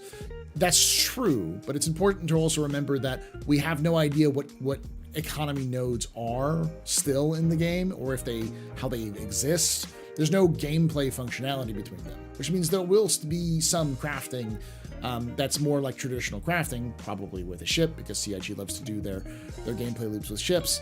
And we have heard of a leak of the mobile construction vehicle, or the MCV, made by Argo, which could be a false leak. We don't know, but last we heard it was supposed to be a crafting ship.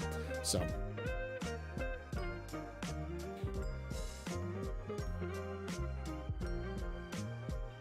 Oh, because the entire game crashed. When the game crashed, it prevented me from even playing the game. And so I had to. I tried to update it, and then it froze in updating. So I had to delete the whole thing and reinstall it.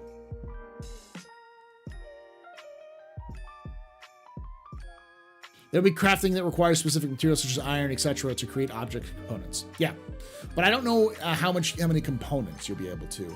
I imagine that crafting is going to be more focused on things like buildings.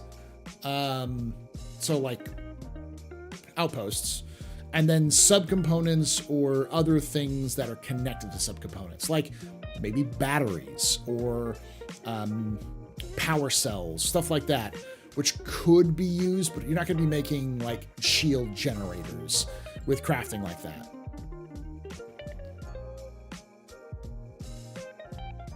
What will they do for pledged items if you lose them? They've said that there are two ways they're going to deal with it.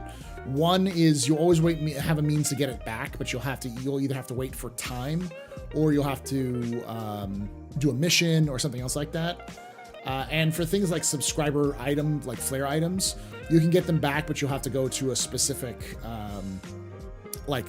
location to pick them up if you've lost them.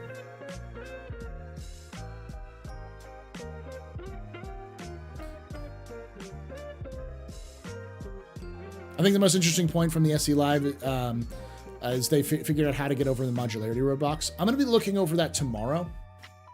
I'll be watching the SCL on ships and see what we're talking about it. So, do you know why they turned off bed logging in ships we don't own? Probably because it's not owned to your set to your character. It's probably has to do with how the game recognizes who owns what. And it may not store things properly. We're at 200 megabytes.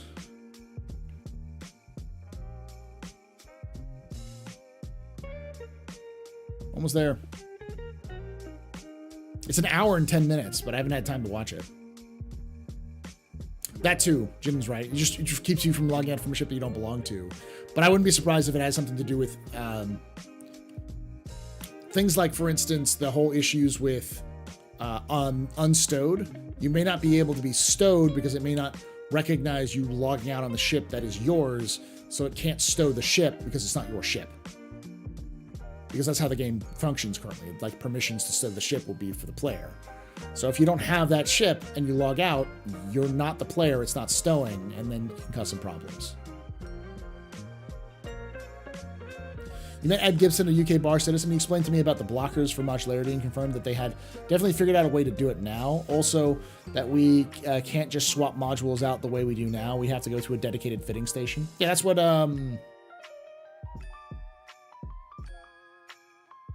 am I blanking on his name? The custom shop in Orison. That kind of thing is where you go to do that.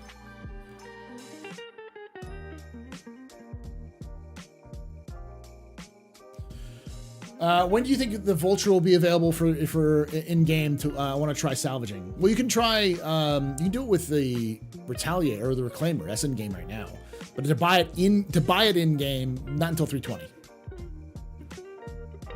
Cousin Crows, thank you.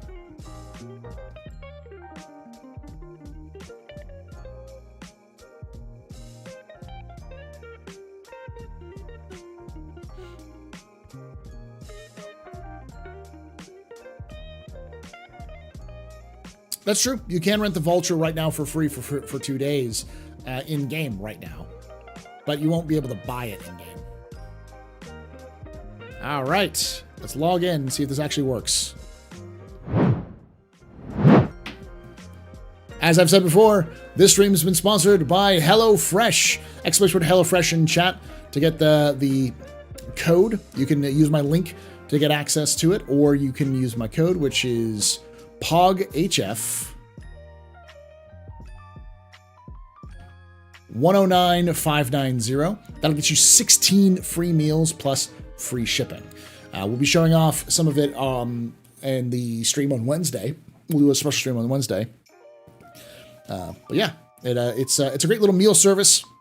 Comes in all pre-measured and everything. All you got to do is put it together and cook it. So if you don't have a lot of experience with cooking, if you're not like a chef, if you don't have a lot of you're not comfortable with meals and stuff like that, this is a great way of learning a little bit of it, as well as getting you fresh ingredients that you may not have access to entirely. So I'll be showing off a little bit myself.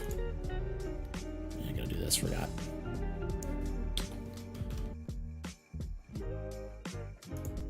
This is a weird thing with this. Hey. It's actually going at 1440. Hey, it's actually working now. Audio.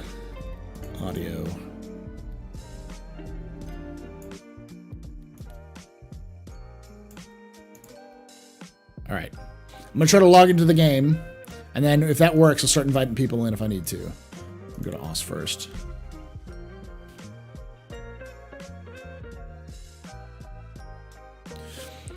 When between Invictus and IAE is Alien Week. Same time as Shark Week. Alien Week is the first week of June. So Alien Week should be not next Monday, but the Monday after that. So June 5th through June 9th.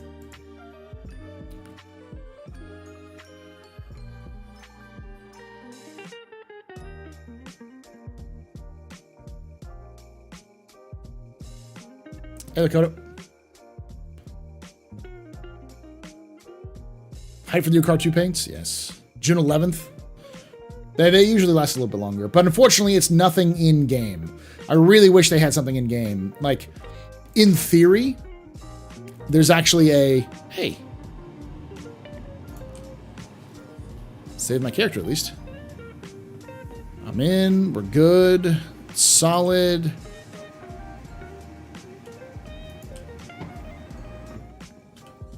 I'm gonna try to see if I can get to a thing and spawn something real quick, but.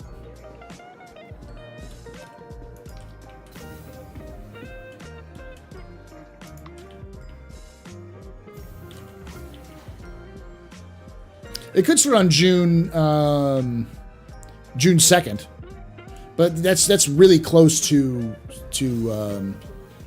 Invictus. I usually like to have about a week between Invictus and Alien Week. But Alien Week is actually a celebration of first contact with humanity, between humanity and the Banu.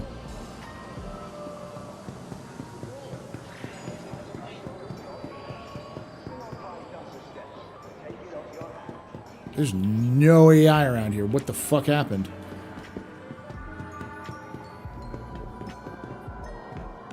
They just turn off AI? Oh no, there's one guy here. I guess it is kind of late or early. They're all at DefenseCon. Yeah.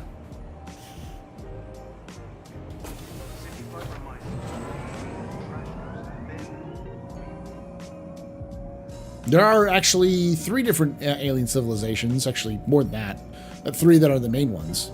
Cal. They're just not in the game yet.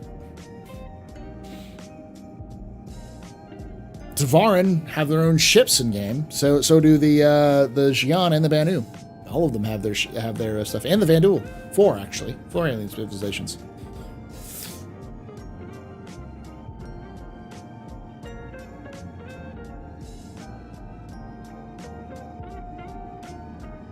They fixed the AI not standing on chairs. They just removed them from the game.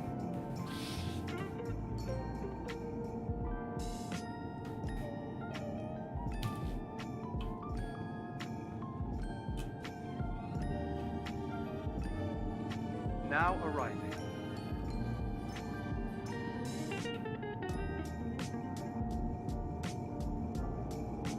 That's not true. Yep, they're all standing on there. There's an alien head. Yeah, that's true. There's also the pill bug looking thing that's in the in some of the caves.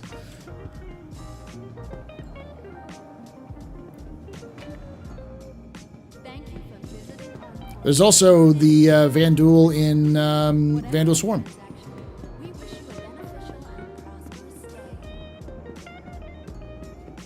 All right.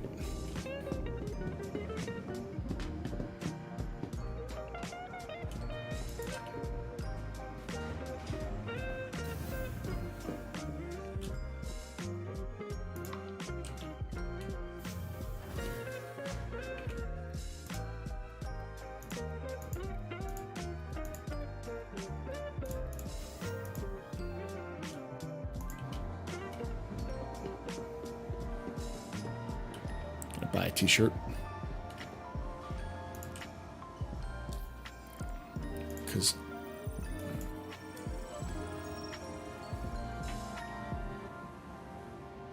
can I buy that?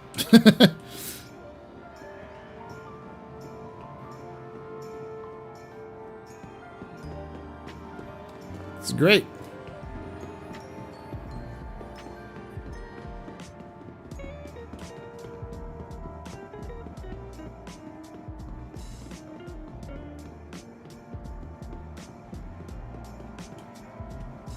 That's actually probably a good idea to watch that. Let's go back to the bar real quick and watch that. These are dangerous times. That's why Drake Interplanetary builds ships that not only provide function and power at a price that we can all afford, but provide peace of mind for you.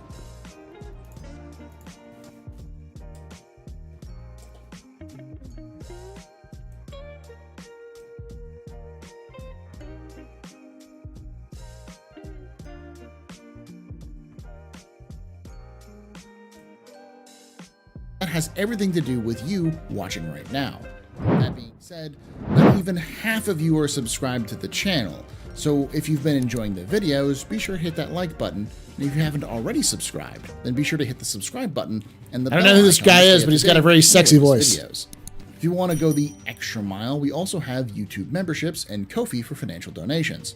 Lastly, if you want early, ad-free access to these videos, consider joining the Patreon as well. All those links are in the description. Now, let's talk about the ship almost 500 years in the making.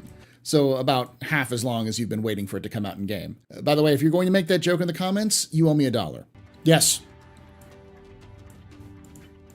Quite frankly, the story of the Polaris is a story of humanity's changing military doctrine throughout the ages, and the age-old political pastime of military procurement. A mess of political appointments, bloated budgets, tragic accidents, and shrewd political negotiations. So let's start at the beginning with the concept of a corvette spacecraft. Well, in most sci-fi universes, a corvette is often seen as one of the smallest military craft, barely larger than most bombers and fighters in many cases. In the Star Citizen universe, especially in the UEE, the concept seems to have been mostly ignored. During the early expansion period of humanity, while humans were arming themselves as they stepped out into the darkness of space, it was mostly individual arms to fight over land disputes. Piracy was a tricky business, and I paid for the few pun with my space-based sub. pirates were successful in the early days. Most conflicts revolved around a station or ground engagements, with at most some modified civilian craft with limited spaceship-scale weaponry. As a result, the various ships that made up the ad hoc UNE military were more than enough to keep the peace. The issue was that these ships were not just old, but of various designs. One of the original military fleets of one of the many nations of Earth before the UNE's formation. However, these ships were rarely used, as the Navy relied on local militias to keep the peace, and outside of a few fringe systems, this was fairly easy. That all would change after First Contact. While humanity's first encounter with an alien civilization was mostly peaceful, it sent shockwaves through the UNE military. Knowing how lucky they were to have found a species more interested in trade than war, and that they might not be so lucky to find such peaceful races in the future, some moves began to be made to improve the readiness of various branches. This would be slow at first, but gain strength under the new, streamlined United Planets of Earth, which would replace the old UNE in 2523. During this time, Hurston Dynamics and Robert Space Industries filled that void, with early improved weapons and what seems to have been the first ship designed after unification, the RSI Perseus gunboat. Perseus was seen as a massive success after its first deployment. It was sent out to put down the unified currency riots in 2529. And with its mere arrival in the orbit of Cestulus and the Davian system, the rioters ceased and surrendered peacefully. But at the end of the day, it was still just a patrol ship at best. It had range, but lacked in just about every other measure. The UPE knew they needed more ships of every kind to modernize and streamline the Navy. However, before they could fully commit to this plan, humanity ran face first into the Xi'an, and then the Devarin. The first scaring the hell out of us, and the second starting a full-scale interstellar war on us. It was during that very conflict where the Corvette-class ships of the UPE, though aging, proved their worth.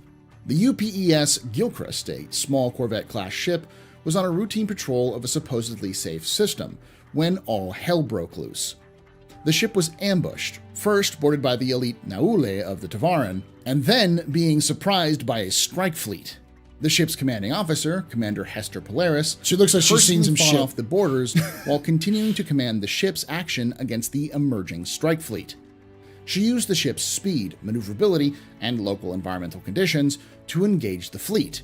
The Gilchrist never stopped moving, disengaging and re-engaging the Tevarin to keep them off balance. She even managed to stop part of the Tevarin force which attempted to split off to raid local settlements, all the while engaging in a firefight on her own ship against the most elite of Tevarin warriors. In the end, the Gilchrist managed to destroy 3 Tevarin capital ships before UPE reinforcements arrived to rout the remaining forces. But it was too late for Commander Polaris, who succumbed to wounds she had received in the hand-to-hand fight against the Tevarin boarders. Her and her crew's actions would be remembered for their fearless gallantry and proving the worth of the small, nimble system patrol ships, the corvettes. Despite this, most of the grand plans to reinvent the Navy were put aside for more practical craft, of which only one remains active and known besides the Perseus, the Aegis Dynamics Retaliator bomber, first built in 2544 towards the end of the war. It was this very bomber which would win the heart of Colonel Ira Mezer, who was saved by the Retaliator's impressive skills during the invasion of Idris IV, a battle which would turn Ira Mezer into the hero of the war and subsequently propel him to the rank of High General. With this position secured, he turned to the designers at Aegis to begin what would become a generations-long bond between his family and the company, with a contract to finally fulfill the goal of modernizing the Navy with a new Corvette-class ship in 2546. This Corvette was to be an 85-meter spacecraft that could dock a pair of patrol fighters, which at the time was likely the Elio Harmon Aerospace Stiletto. These Corvettes would be built more affordably and in greater numbers than current ships of the line, and would be rapidly deployed to help patrol the burgeoning empire. Thank you, After Bison. 3 years of development, what came out of this project seemed to be a model of typical bureaucratic confusion and bloat. The ship that would begin its space trials in 2549 was a completely different beast to the initial specifications, a massive frigate-class spacecraft, which was several times the original proposal, mounting an enormous railgun and carrying a fully functional flight deck capable of supporting multiple classes of fighters and bombers. It would become known as the Aegis Idris frigate. It also seemed that Aegis was no longer interested in the idea of these smaller capital ships, possibly because the lower prestige associated with them. A Corvette didn't project the same kind of power as larger ships, and as such, were not as politically advantageous to the ambitious company. A frigate still served the purpose of what was needed at the time, so it seemed the Corvette-class project was put aside for a while. However, the shortcomings of the Idris, in the role which was meant for a smaller ship, became quickly apparent. The ship had to undergo a number of refits and new versions, and required a much larger crew and logistical footprint than initially hoped. While it's not certain that these issues very similar to the specifically Stiletto. led to the revival of the Corvette project, we know that within a generation, under a new United Empire of Earth and the Mezer Dynasty, the idea of the Corvette-class ship would reemerge. During the reign of Deacon Mezer, the only son of Ivar, the once-defeated Tavaran returned, and proved how critical a quick and relatively cheap Corvette would be in this growing empire. The resurgent Tavaran relied on hit-and-run tactics, raiding and pillaging for supplies and shying away from direct confrontation that did not favor them, something the Idris was not well suited to counter. During the war, a call went out to deal with this more nimble force, to which a young Case Aerospace responded with their Hurricane Heavy fighter. This two-seater fighter craft revolutionized fighter design and proved effective against the Tavaran fleet. Deacon was so impressed that he offered the new Corvette contract to Case after the war. Unfortunately, before the design could be finished, the chief brain and owner of the company, Leonard Case, died in a tragic atmospheric collision in 2615. Without the personality behind the project, Deacon lost faith in the company and withdrew the contract.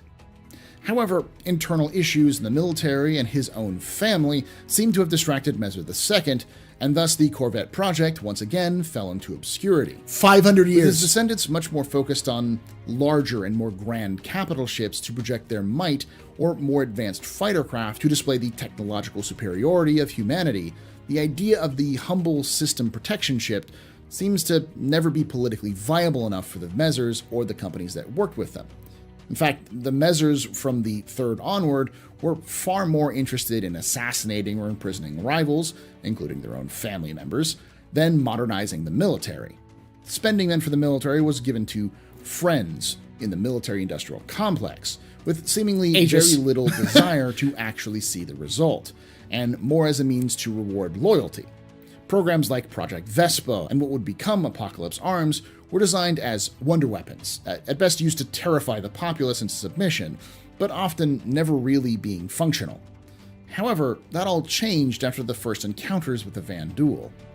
The massive and slow ships of the line of the UE and the light and nimble fighters struggled with the emergence of the Vanduul threat in the Orion system starting in 2681. While the larger capital ships were nearly indestructible to the initial raiding parties, they were far too slow to respond to the rapid assaults, and the ships that could often required a 2 or 3 to 1 advantage to combat these attacks. As the raids intensified, it also was clear that not even the mightiest human capital ship could last long against the biggest and best ships the Vanduul fielded, like the massive king ships, capable of disabling or even destroying an Idris in a single shot. After the loss of the Orion system, the UE military immediately began to rethink how it approached capital ship design, which offered a political opportunity for Deacon's granddaughter, Ileana Mezer, to consolidate her power after she had This is all important, trust me. It's a big like web. I said, the Mezers cared more about fighting amongst each other than helping the military. This would lead to the Javelin destroyer in 2690. Not only the first ship designed to fight the Vanduul, but the first UE destroyer class ever made. This began a trend in the military towards smaller ships designed to be easier to deploy in response to the rising Vanduul threat. However, the old Corvette class idea remained sidelined. Almost a century after the Javelins first launched, the last Mezer was overthrown in the Anti-Mezer Revolution of 2791. This was important to the Corvette class project, because it meant the fall from grace of the project's biggest roadblock, Aegis, and the return to power of a company much more interested in the idea, RSI. By the mid-29th century, Robert Space Industries was back making the capital ships of the UEE, both large and small. By the 30th century, the Idris was well past its prime, and a ship to fill its role was beginning to be tossed around. I'll give it to you. Almost 500 years from its original concept, that the Corvette project was revived. It was given to RSI and was to be designed with a command center, repair and refuel facilities, and a bay capable of transporting 1 or more small fighters. Its main purpose was to be used by the Navy to conduct patrols and conduct search and rescue operations, while remaining mostly independent. The ultimate goal was that the Navy could affordably conduct greater interdiction operations in situations that might not need direct short-range fighter support, allowing for much more flexibility to respond to Vanduul threats. RSI also integrated every bit of experience with the Vanduul as possible, designing this new Corvette with sloping panels to deflect melee strikes, speed to outrun all but the fastest Vanduul ships, and firepower which rivaled a flight of Retaliator bombers, all in a ship which required less personnel to operate than an entire fighter squadron. It boasts 4 torpedo tubes with a stockpile of 24 size 10 capital killer torpedoes. It was built with emphasis on being self-sustainable, allowing for extended deployments, while also supplying top-quality life standards, even compared to other ships of the fleet. It has a small medical bay, a mess which doubles as a recreation room, an armory, brig, captain's quarters, and even a secondary quarters for the second-in-command or lone fighter pilot. Its oversized power plant takes up a large chunk of the ship's interior. When paired with the 2 main engines and 4 auxiliary thrusters, this allows the Corvette to reach speeds other capital ships could only dream of. From the outset, this ship turned a lot of heads. The lead designer, Jules Parley, had this to say about the ship. Fast and lethal, those were the directives. How do we make something that meets both of those expectations in a ship this size? It took a massive amount of work and ingenuity, but I think we did it. The first commanding officer of the ship, Captain Lucia Franco, said, "The launch of this ship heralds a new age in the evolution of modern capital ship warfare." All in all, it has impressed just about everyone who has seen it thus far. While it's not certain exactly when this ship first got the green light, we do know that a pivotal event would push its development into being fast-tracked. On October 5th, 2945, a massive Vanduul clan, led by a kingship, attacked Vega II. Thanks to the efforts of the Second Fleet, commanded by the famed Admiral Ernst Bishop, including the legendary 42nd Squadron, the Vanduul were routed and the kingship was destroyed. This brutal battle would lead to humanity finally declaring a state of war on the Vanduul, which freed up funds for many languishing and cutting-edge projects, including the Corvette project. That same year, RSI announced the existence of this new ship, named the Polaris after the corvette hero of the First Tevarin War. As a result, all Polaris corvettes are named after the human military heroes like the UES Polaris and the UES Riley, the latter named after the famed leader of Squadron 42, Aria Riley. Alongside this announcement, RSI and the UEE announced the ship would also be put up for sale to the general public as part of the Militia Mobilization Initiative, to ensure frontier militias had the firepower to deal with local threats while the Navy moved its focus towards the Vanduul threat and away from internal security matters. Today, the Polaris is still rolling out of the assembly plants of RSI's capital ship factories at Earth's L5 point. While the military version of the ship has been deployed, the civilian versions have yet to release into the hands of its new owners. However, one thing is certain. Given the popularity of this new ship, it seems the age of the Corvette class has begun. Time will tell if the smallest of the capital ships will have the outsized impact on the verse that everyone believes it will. I'd like to thank you for watching, and I'd like to thank those on screen now for supporting the channel financially. If you want to take away my space game. There you go.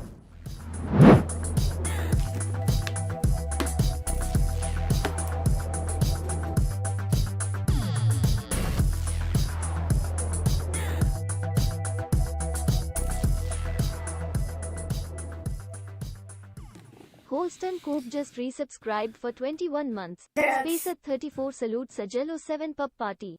Thank you so much for that 21 months there, Holston Coop. You're a very important pub, very impressive person, very pedestrian. This is your fault. You usually drinking night. Shots and cheers and shit, y'all. Shots and cheers.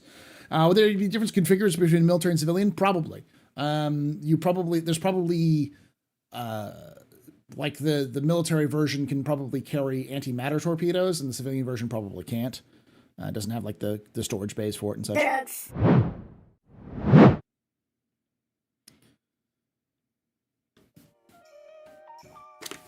Welcome, everybody. Hopefully the swap over happens.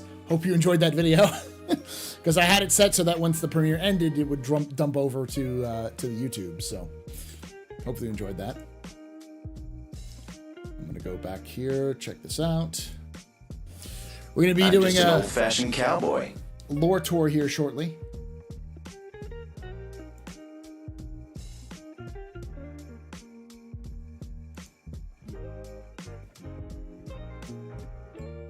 Good news, everyone!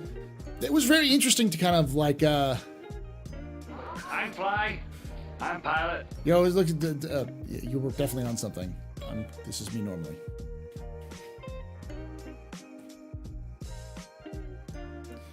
How do you join me on the tour? Just add me as a friend in game, TheAstroPub. Worked well, awesome. So yeah, that video is, I'll go over this really briefly, just say that video, there's not a lot of lore on the Polaris. There is, but it's a brand new ship. So there's a couple of things we're missing in terms of its design sequence and such. But as I looked into the background of it, I realized there's not been a Corvette class as far as the lore is concerned since the UNE. So like the early Tevarin wars, I mean, there's been mentions of Corvette classes constantly, but none of them actually got into the game, or got into into service. And based off of the absolute chaos that was the Mezzer era, it just never happened. And it's only recently that, since RSI got back the control of doing capital ships, that they were like, holy shit, we can do this. Like, I can't underestimate just how devastating that ship is. It's designed to be fast enough to outrun almost everything, and carries enough firepower. It carries more, if you consider the size difference and the possibility of using antimatter torpedoes, it carries more firepower than a bomber squadron. For minimum crew, I think something like 30 something or 20 something, and a bomber squadron is at least 6 bombers, Retaliator bombers, each with a crew of like 6 or 7. So, all right. So who I need to get up here? So we've got Enigmath, Ghost. Last match just in case. Teutonic, Joe Freak. Minty, maybe? Maybe Mook.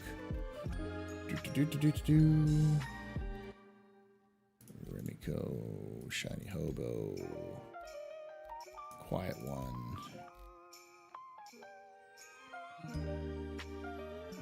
Astro Nestro.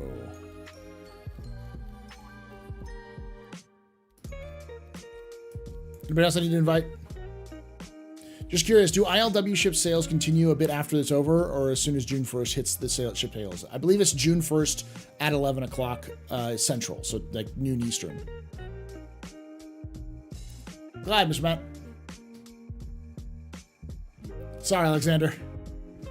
Get her to give an updated take on whether or not we'll see the players this year. I don't think so. I think we'll see it next year. I think we'll see it for next Invictus. But there's a lot of other stuff. Torp Firepower versus Javelin. A Polaris could take out a Javelin. If it could get all of its torpedoes into a Javelin, it could definitely take out a Javelin. The problem is the Javelin has a lot of anti-torp capabilities. Evolve, I got you.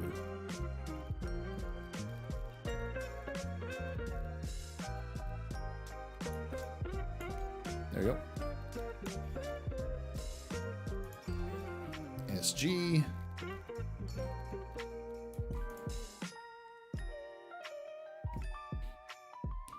Does Jav have size 12 torpedoes? I don't know about the Javelin's torpedo bays. I know it's mostly reliant on its firepower, which is like size 7s on the side, and I think size 8s on the top.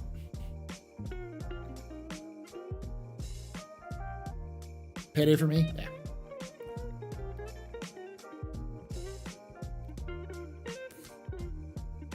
Has size 12, 2 torpedo bays. Probably enough. I would say that the Javelin would struggle with the Polaris a little bit, and because the Polaris is so fast, it could probably outrun or dodge torpedoes. Like, this thing is, I wouldn't say it's like a fighter, but I wouldn't put it past its speed and maneuverability to be something on like up there with something like a Constellation.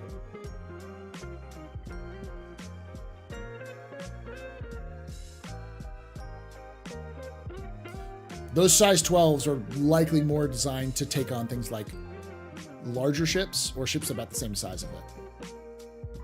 I got you, Witchy.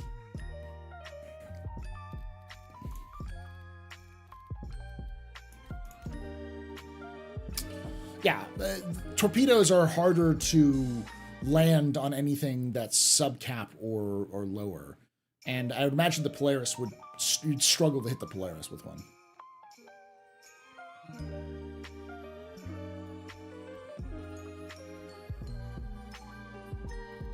The weakness of the Polaris is that while it has decent range, it doesn't have enough firepower if it's overwhelmed. It still takes 30-something people to crew a Polaris. Technically it requires 1, but you probably have like 10 or 15 people to crew a Polaris in game, so. No, but the Jav has size 8 cannons. It doesn't need a railgun.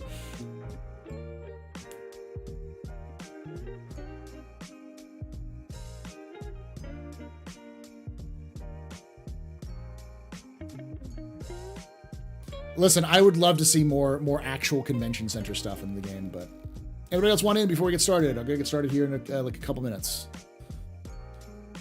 Thank you, Witcher.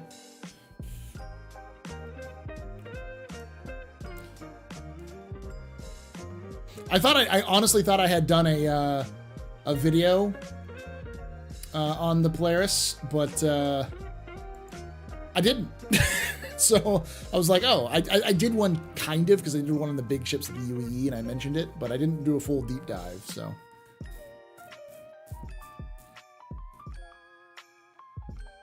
You can't see my invite? I'll try it again.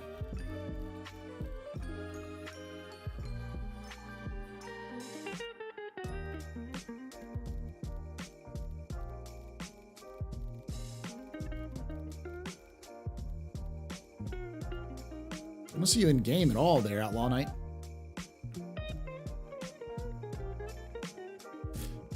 Size 9s, okay.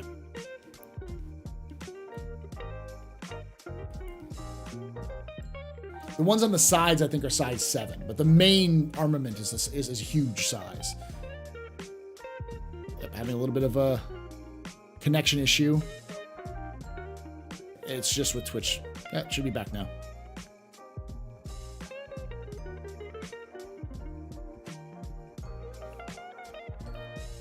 It's the back end's gone weird. All right, so I'll be talking in game as best I can. But I'll launch us in.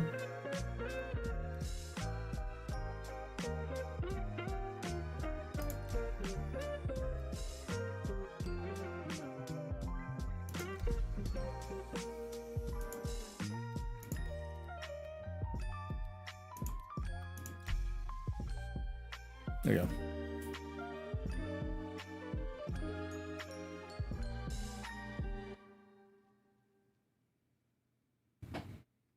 I believe those are the equivalent of the railguns on the Idris, the size 9, because I believe the size 9, the Idris is size 9. It could be size 10. I don't know. Remember all my sizes.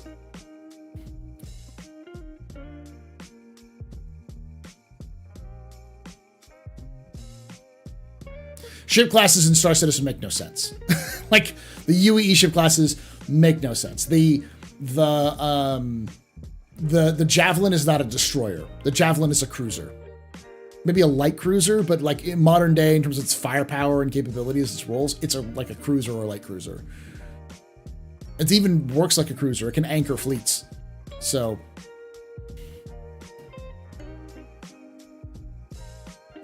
yeah, size 12 on the Bengal. Shipbusters.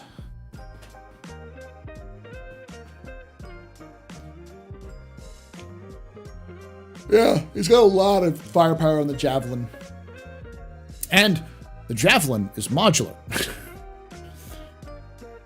I think the Players is going to be a pretty fun ship for most people, though. Because it's got the right amount of like punching power to make it a dangerous ship to deal with. But it's not so costly in terms of personnel that you feel like you're wasting time and money to do it. It's going to be a good ship for like a small org.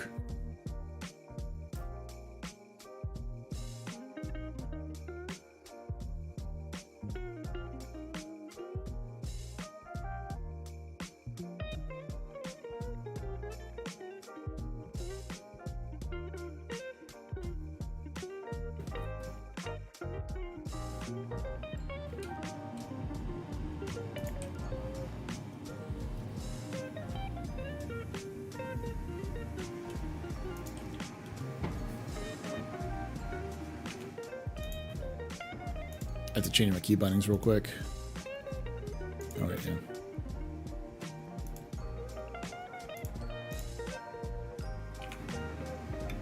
Meet at the DefenseCon convention center, which is by the spaceport, in the spaceport. I'll see you all there.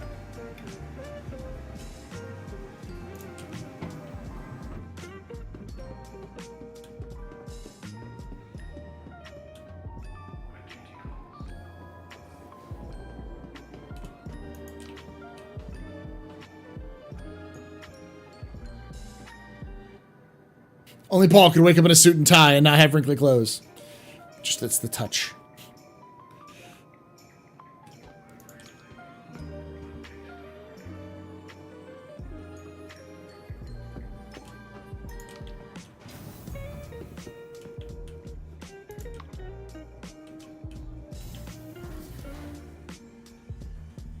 I think it's called a super dreadnought. Is the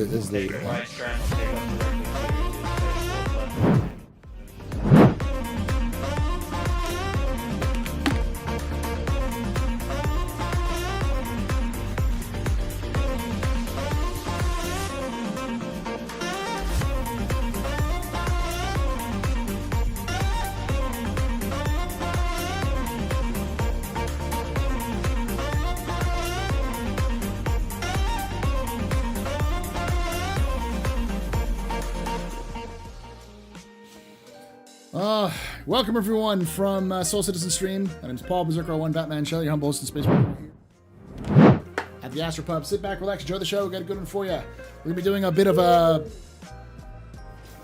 tour before we get started, so I might be a little late here. Had some problems, but yeah.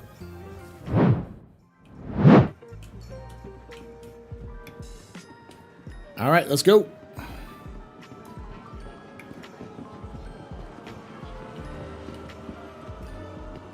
Remember, it's at the spaceport. It's on the other side of the spaceport.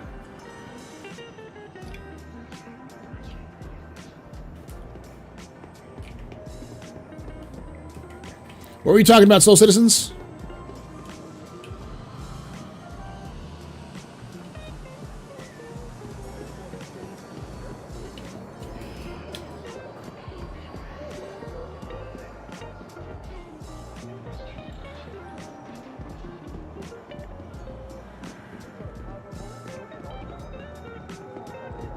Talk about dad hate. Oh, about how people hate space dads.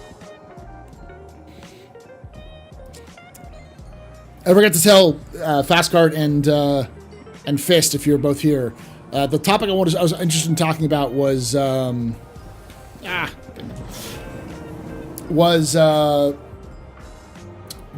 idea of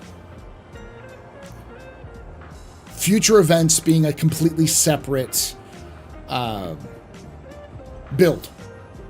Kind of like how I have PTU and live. You have like an Invictus, a live, and a PTU to silo off the player base, like the free players, into a different server, so that other players can enjoy the game without having to deal with it.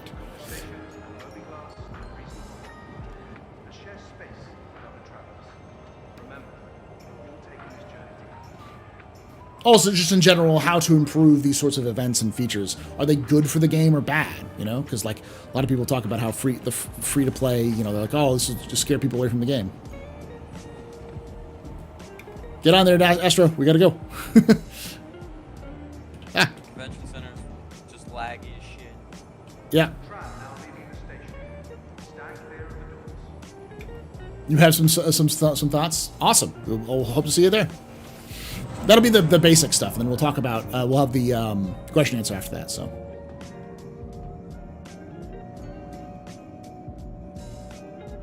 Consign new players to new bile.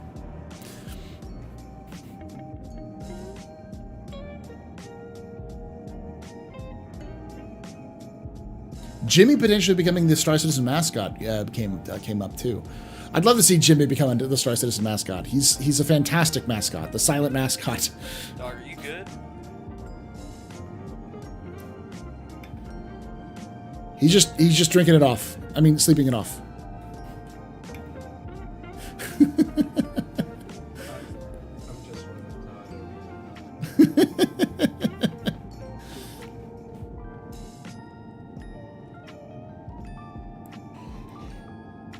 Now arriving.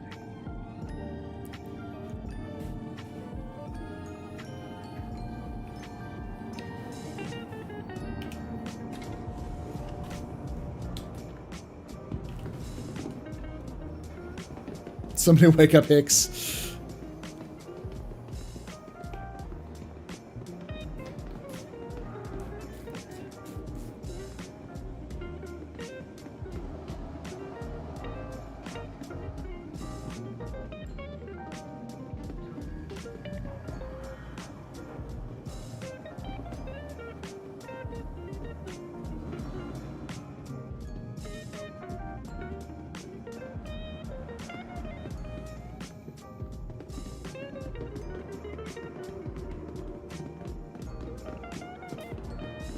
Let's head down to the floor.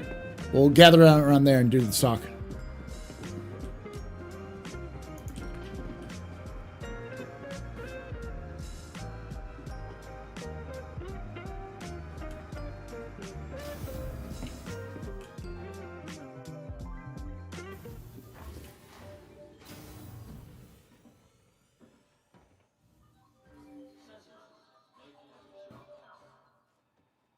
There we go.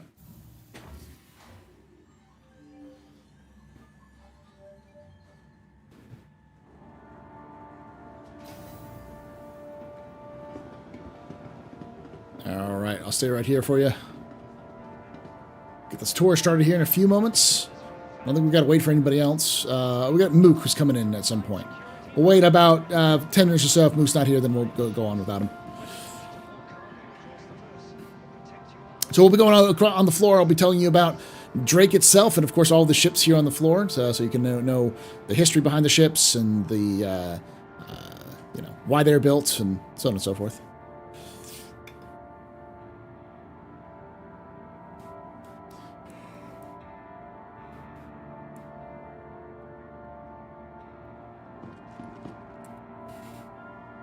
That sucks, Jaded.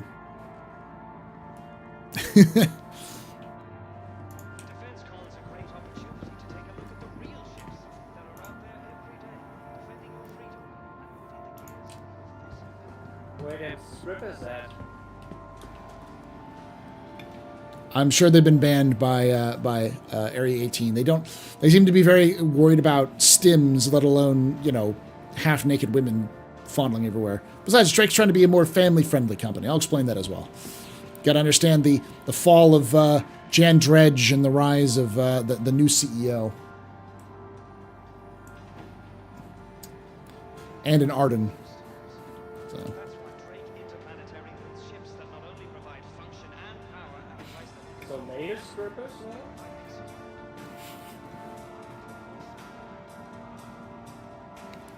Piracy for the entire family. Outlaw Knight's just doing his T-pose for dominance there. Drake did nothing wrong. Various question: who's your actual favorite manufacturer and why is it Drake? It's actually Drake Void. Voidy, it's actually Drake. Just because they're so incredibly Drake. The show that Spite built. That's exactly what this is.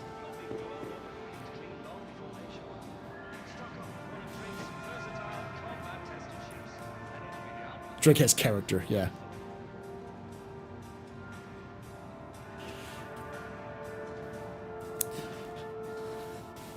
So you know how their slogan right there is "Power to the People." They've sponsored IAE last year, and the lore behind it was IAE had to talk them down because their actual advertising campaign was literally "fuck the UEE." That was their slogan for the IAE last year, and IAE was like, "Let's not do that. Let's be maybe a little bit more, more like palatable." And Drake is like, "Fine."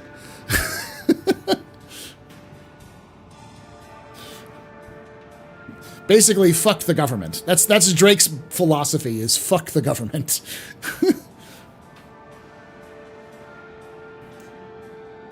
The true defenders of freedom, is that their slogan?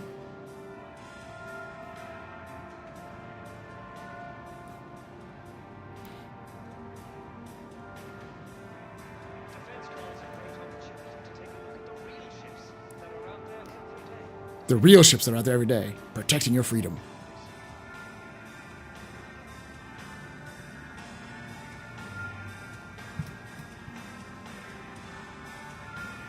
One emperor, huh? Pretty easy for the military and the corporate elite to say that they carousel and celebrate, carouse and celebrate with the real hardworking folks shoulder more than your fair share of burden. We know we've got not enough, and we've got your back. Yes, I love it.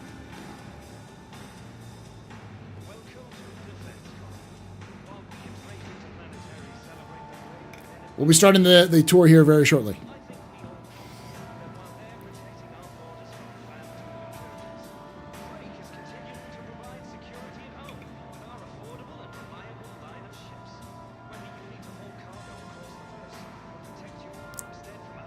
I'll explain a little bit about DefenseCon as well. So.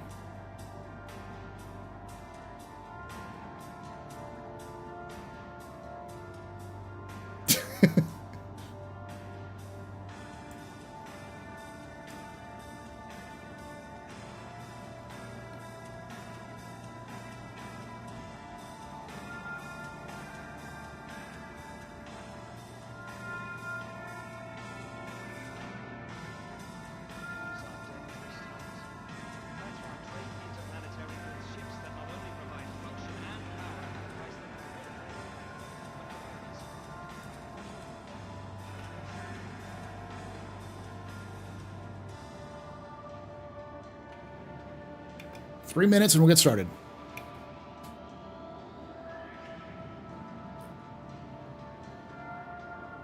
I find I'm using the Invictus models on display included the cutlasses.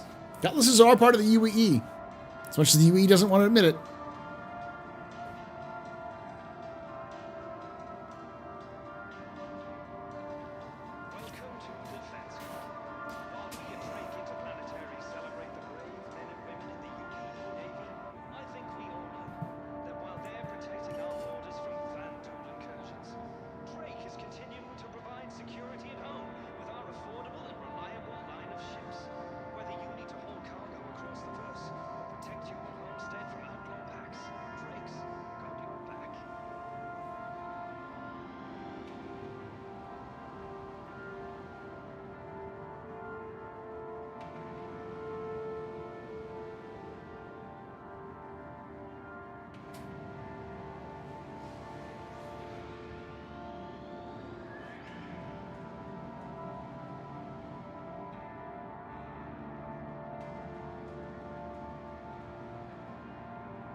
All right. Get the time. Anybody got some cruise locks? I might need a little bit of sustenance. I think there's a... Isn't there a food vendor around here?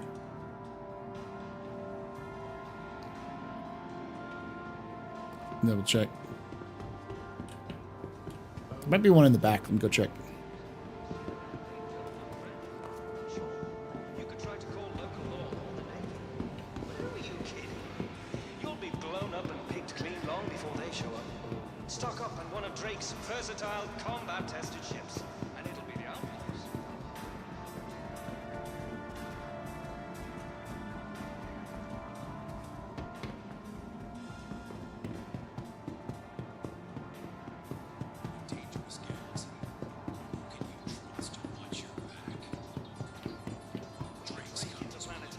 No, there's nothing here. May have to go back to the, Welcome to DefenseCon. While we at Drake Interplanetary celebrate the brave men and women in the UEE Navy, I think we all know that while they're protecting our borders from phantom incursions, Drake is continuing to provide security at home with our affordable and reliable line of ships. Whether you need to haul cargo across the verse or protect your homestead from outlaw packs, Drake's got your back. Alrighty.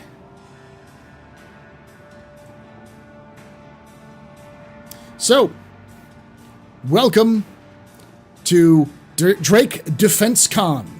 Now, I have to give you a little bit of context for what's going on. We're going to be touring the floor of Drake DefenseCon, talk about all the wonderful ships that Drake has have us offered onto the floor for you to rent and try it out for yourself. Give you a little bit of the background and some of the other stuff about this as well. But before we do, let me explain a little bit about what DefenseCon is in the first place. So, you see, Drake isn't exactly on the best terms with the UEE Navy. But there is there's a myth out there that Drake was forced to not be in Invictus, and because they couldn't show off their ships in Invictus because they didn't have any ships that were in service of the UEE, that they decided to make their own convention center, which is actually not true. Drake does actually have ships in the service of the UEE, and the UEE Navy has Cutlass Reds and Vultures that they use for civilian purposes or for behind the line stuff, but it's still used by the UEE military. But because the UEE refused to let them show off their ships on the floor of Invictus because of the Cutlass's, let's just say, bad reputation, that's when Drake decided that they were going to make their own convention with blackjack and hookers, and that is Drake DefenseCon. This has been a tradition for several years now. But before we get to that point, let's talk a little bit about how Drake got here in the first place. So, let's kind of walk out here a little bit and give you a little bit of a background.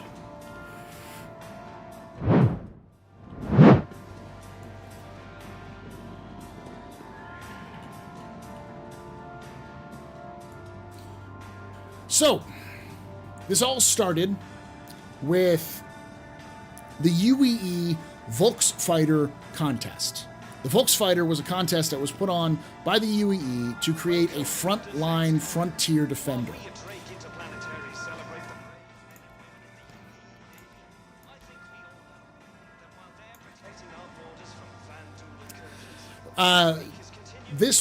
The job was to build a fighter that could be used by the UEE Navy to effectively patrol and protect distant frontiers without having extensive logistical training. Something that was simple and easy to maintain, something that was cheap enough to lose and kind of buy back again.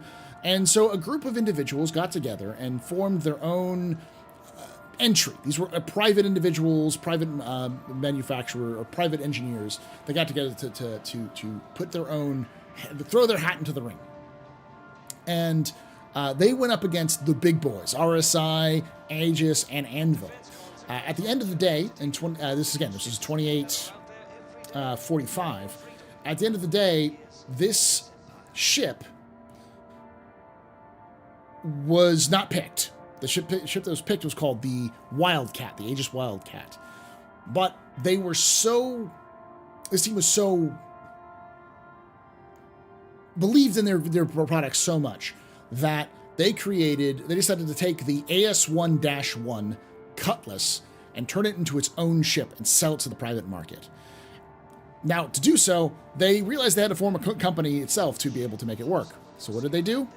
They formed a company called Drake Interplanetary. Now, the story of Drake Interplanetary, why it's named Drake, is because it sounds cool. And I'm very serious.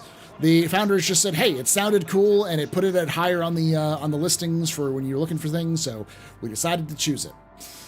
Drake Interplanetary was formed solely to sell the Cutlass. And sell it did. It did fantastically well. After its initial release, within 9 months, Drake had opened 6 off-world factories and had licensed dealerships in 9 different systems. The year afterwards, it had quadrupled, and within 5 years, it was the 5th largest spacecraft manufacturer, and literally could not build enough for its goal, just with the Cutlass. Its CEO was Jan Dredge, who was the head of the program in the first part, the Volksfighter program for the Cutlass, and she continued to see the rise in Drake's fortunes. However, as this rise came up, the things that made the Cutlass super valuable to your average person on the frontier is the same thing that made pirates enjoy their vehicles. So the Cutlass became well known as a pirate and outlaw vehicle as much as it was a frontier defense vehicle. So it got a bit of a bad reputation. At one point, more Cutlasses are being used by outlaws than any other ship recorded in outlaw attacks. It accounted for something like 1/3 of all shipping manufacturing was attacked by Drake Cutlasses, and this didn't do well because a undercover reporting operation managed to sneak in a microphone to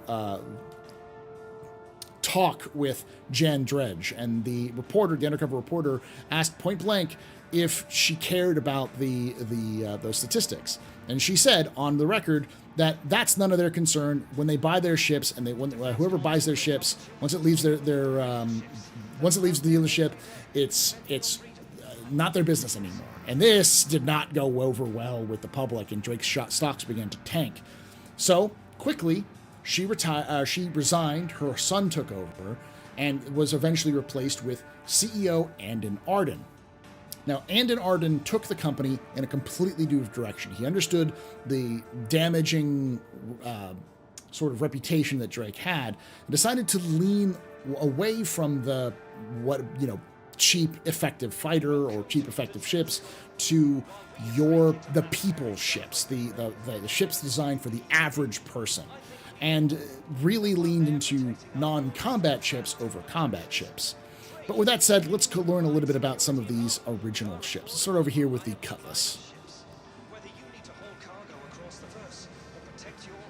The AS-1 Cutlass, eventually renamed Cutlass Black, is the hallmark of Drake. It is said that every Drake ship is a Cutlass, just different versions of the Cutlass, different ways of making the Cutlass. So this is the OG of the Drake family. The Cutlass Black was designed originally just as a frontier fighter. It has a big open space for storage, so you can be used as a light hauler if it needs to be. It has side entrances and exits, which can be used for EVA operations, and has a lot of firepower as well as a crew of 3. It, like I said, it was so popular that it propelled Drake into the future. Now, after it was completed, after it got several other variants as well, including the Steel, which is the most recent one. I believe this is the Steel, which is a dropship variant, and the Cutlass Red. Now, this was an experiment. The Cutlass Red was built specifically to fill the niche, to fill the void of other manufacturers' hospitals. And they worked closely with a medical manufacturer that produced the Autodocs to kind of build a ship that was designed as a perfect ambulance. They needed a ship that would had enough power inside of it to run their expensive machines, but at the same time, they also needed a rugged ship that could, most people had been like used to. So when they turned to Drake, Drake jumped on the chance, and this ship really made its name because it was actually used to save the lives of several political leaders on Magnus, because it just happened to be in the right area at the right time. During a terrorist attack that injured and nearly killed several governors who were like the senators and congresspeople of various planets of the UE.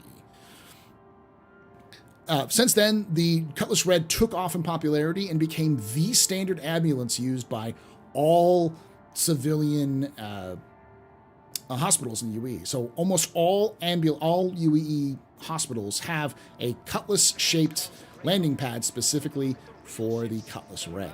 And it became so important because all of the infrastructure was built around Cutlass Reds that the UE Navy purchased them to be used for, emergency situations, but also to give the, to use as ambulances on base. So if there was an accident on base, they could take them to hospitals and so on and so forth. So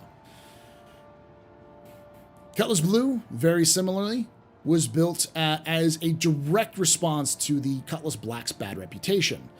They thought that by building the Blue, they could encourage the opinion of Drake, the Cutlass, not to just be a pirate ship, but also a law enforcement ship.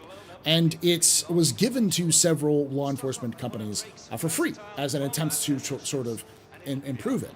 But it did definitely find more of a bonus with bounty hunters, though it is still very well used across most security forces today, just because it's a Cutlass. It's just a cheap, rugged, well-worn, well-tested design, and also has its own patented cryo preservation, prisoner pods in the back, and hold a lot of prisoners. So it's great for prisoner transport if you need to it. Now, since the Cutlass Red, let's go over to the Steel. Let's talk a little bit about the Caterpillar. So this was built a couple years after. Drake was trying to move away from their reputation as being combat-based, and so they built the Caterpillar. The Drake Caterpillar was designed specifically as a cargo vessel. But at the same time this was going on, the UEE was undergoing what's known as the cargo crisis. At the end of the Mezzer era, many companies that produced transports and parts for transports collapsed because they have their close ties with the Mezzers. So there was not a lot of cargo ships available in the 29th century. This void left open a perfect chance for Misk, Origin, and Drake to fill in, to step in and kind of fill in that void to improve the situation. In steps the Caterpillar. This is a modular ship designed to function as a cargo ship, but can also be fitted out with a number of other modules, can be swapped out with a number of other modules to make it a little bit more flexible for whoever who has it. Similar to the Cutlass. Many people joke that this is just a Cutlass that's long. So that's kind of where it came from. But this also has a different thing. Let's come down here and I'll show you a little bit. What you may not know is that this part right here, the command deck of the Caterpillar, is actually its own ship. Not only is it its own ship, but it's its own ship with a quantum drive and a jump drive aboard, and its own tractor beam and weapons. This is very uniquely, if you can see over here where it says keep clear, those are landing gear as well. So this is designed to be able to detach from the Caterpillar, fly off on its own, do its own thing, and then return, or swap out if you need to.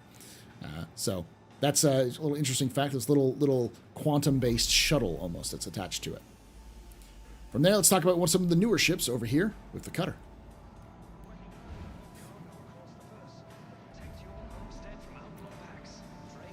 So this is a great example of Andon Arden's Drake Interplanetary. When Andon Arden came up, he wanted to try to make ships that were designed for the people that were less combat focused.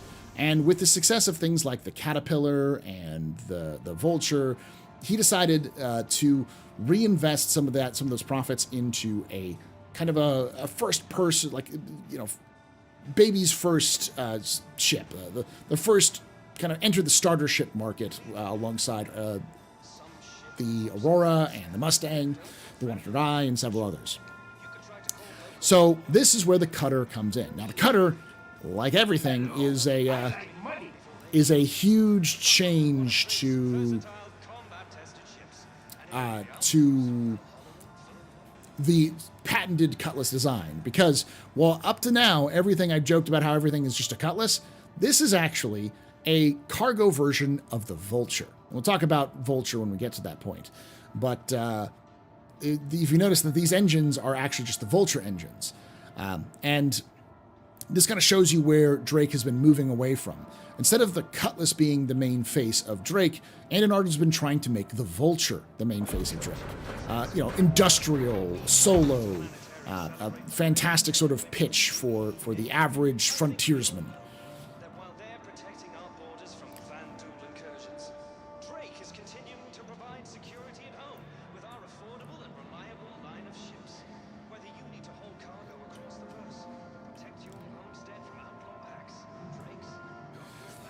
Unfortunately, we don't know a lot about the Herald, but the Herald is obviously just a Cutlass engine slapped to a cockpit, but this is designed specifically as a means of data running. For those of you who don't know, there is no fashion-like kind of technology in terms of communications in the verse, so as a result, everything has to move by the speed of light. To move between star systems would take hundreds of thousands of years to transmit information via light. So instead, they use jump points and quantum travel to get information to and from locations. The Herald is designed specifically to do that. It's an info runner, a data runner. Its job is to store in a bunch of sensitive information, put it on the ship, and then the ship just goes fast. It is one of the fastest ships in the verse. It goes from point A to point B very quickly, and when it's done, it drops off its data cargo and moves on. So you can think this is kind of a part Pony Express and part armored van, armored car, armored truck for, you know, like cash and such. So if you wanted to have secure data transfers of UEC, you would put it on one of these ships and send it out there. It can also be used as a broadcast and interception ship as well, because it has its own broadcasting capabilities. So it's kind of its own frontier relay station if you need it to be as well.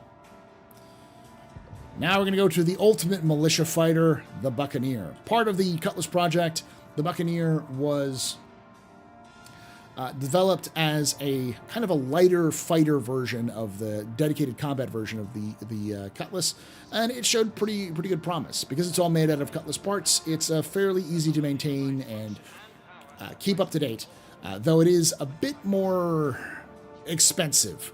It is Drake's own entry into the light fighter category, as there's many ships that kind of had this light fighter boom towards the middle of the 30th century as an attempt to replace the aging Gladius, though it is still quite pricey for what it does. All right. Speaking of the new way forward for the ships, the Vulture. Now, this is not actually a new ship. This is a Cutlass. I know it doesn't look like a Cutlass. That's because it's an experimental Cutlass. There was an experimental Cutlass design. Well, the story of the Vulture is more complicated, but effectively, MISC lost a whole series in a freak accident, which had a massive amount of valuable artwork and other valuables on board, and managed to lodge itself in a place that was highly radioactive and very hard to get to. So MISC sent out a challenge to anyone to retrieve the cargo and the black box from the missing whole ship would get a substantial amount of credits, millions of credits. And so Drake put together a experimental ship. They had a Cutlass which had experimental VTOL engines, which is what these VTOL engines on the side here are. Those were built as an experimental on how to more efficiently use VTOL.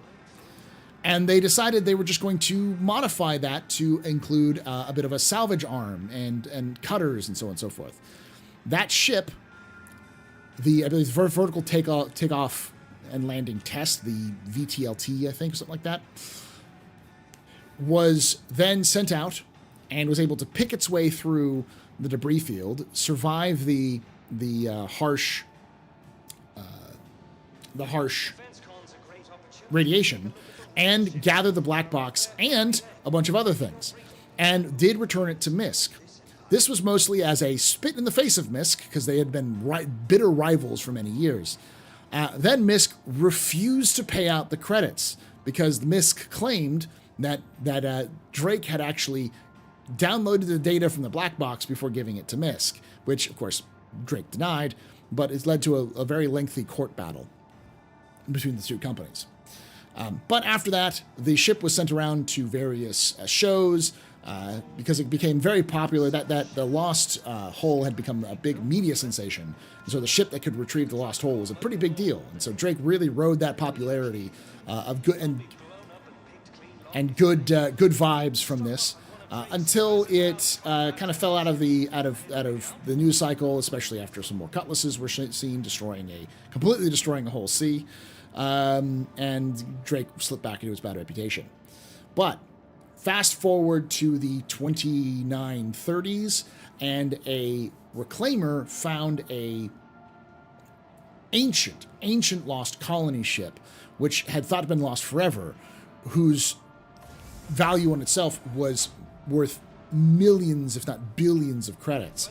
Each member of that reclaimer became millionaires overnight. And what resulted afterwards was this huge boom of salvage, a kind of a gold rush of salvage, of people wanting to get into salvage. Drake, seeing this opportunity, realized they had an ad hoc salvage ship that they had built themselves many years ago. So they pulled it out of storage and figured out how could they make this into its own ship. And the result was the Vulture. So these two boom arms are smaller kind of surface scrapers. They scrape off the surface of the ships. But if you come down here during this gaping maw, this area right here is designed to suck up larger pieces of the fuselage, with these in between here, these massive canisters acting as kind of like a filter and as a tractor beam.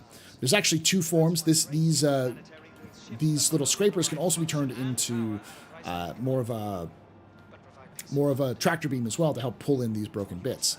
Though the ship itself cannot really break up the fuselage, it does require blasting charges to be able to do so as well. But it was sold as the rugged first-person, solo operator of the salvage crew. Then another one of the latest ships here. This is the Corsair. This is Drake's answer to the Constellation.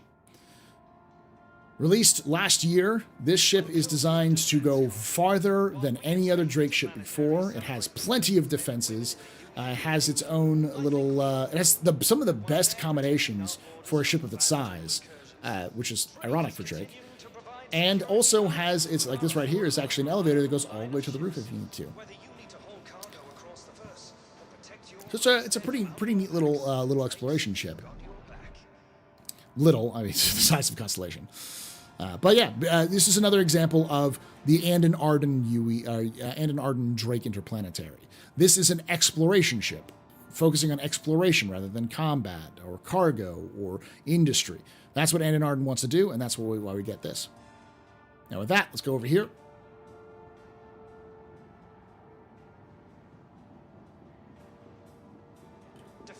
This was built alongside the Caterpillar to offer a little bit more support and mobility to the Caterpillar itself. This is the Drake Dragonfly, designed to act as a snubcraft as well as a hover vehicle if need be. It has a small little cargo in the back, but it's designed mostly for exploration and light transport for, say, if you needed to drop off your Caterpillar and then kind of travel a little bit into a town which may not have space facilities. This is gets you there fast and get you back fast. Used extensively on frontier worlds as well. That's all the ships that are available on the floor today, but we're going to go talk about one other ship which is not available on the floor, but it is very, let's just say very well anticipated.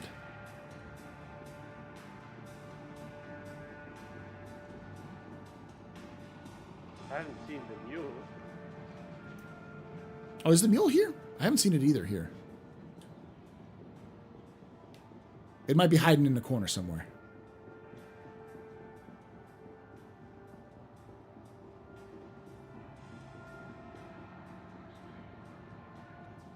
Interplanetary builds ships that not only provide function and power at a price that we can all afford, but provide peace of mind for you. The same year Andon Arden took over as CEO was the same year they announced the Drake Interplanetary Kraken. This is the most ambitious project Drake has ever endeavored.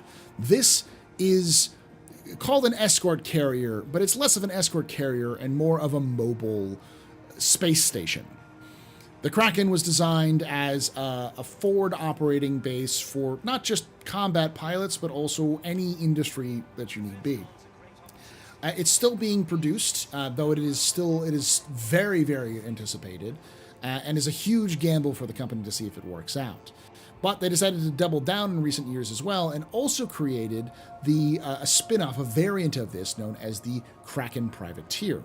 The Kraken Privateer was designed by a famous Cousin Crow of Cousin Crows. And Cousin Crows themselves, the customization company, is the one that's making all of the modifications to the regular Kraken to create the Kraken Privateer. So, again, very anticipated, yet to come out, but is set to revolutionize how people travel in deep space, especially with having the ability to take a station with you wherever you go, including amenities if you need be. Let's see if we can find the mule, but if we can't find the mule, that's okay. No mule over there. Maybe over here.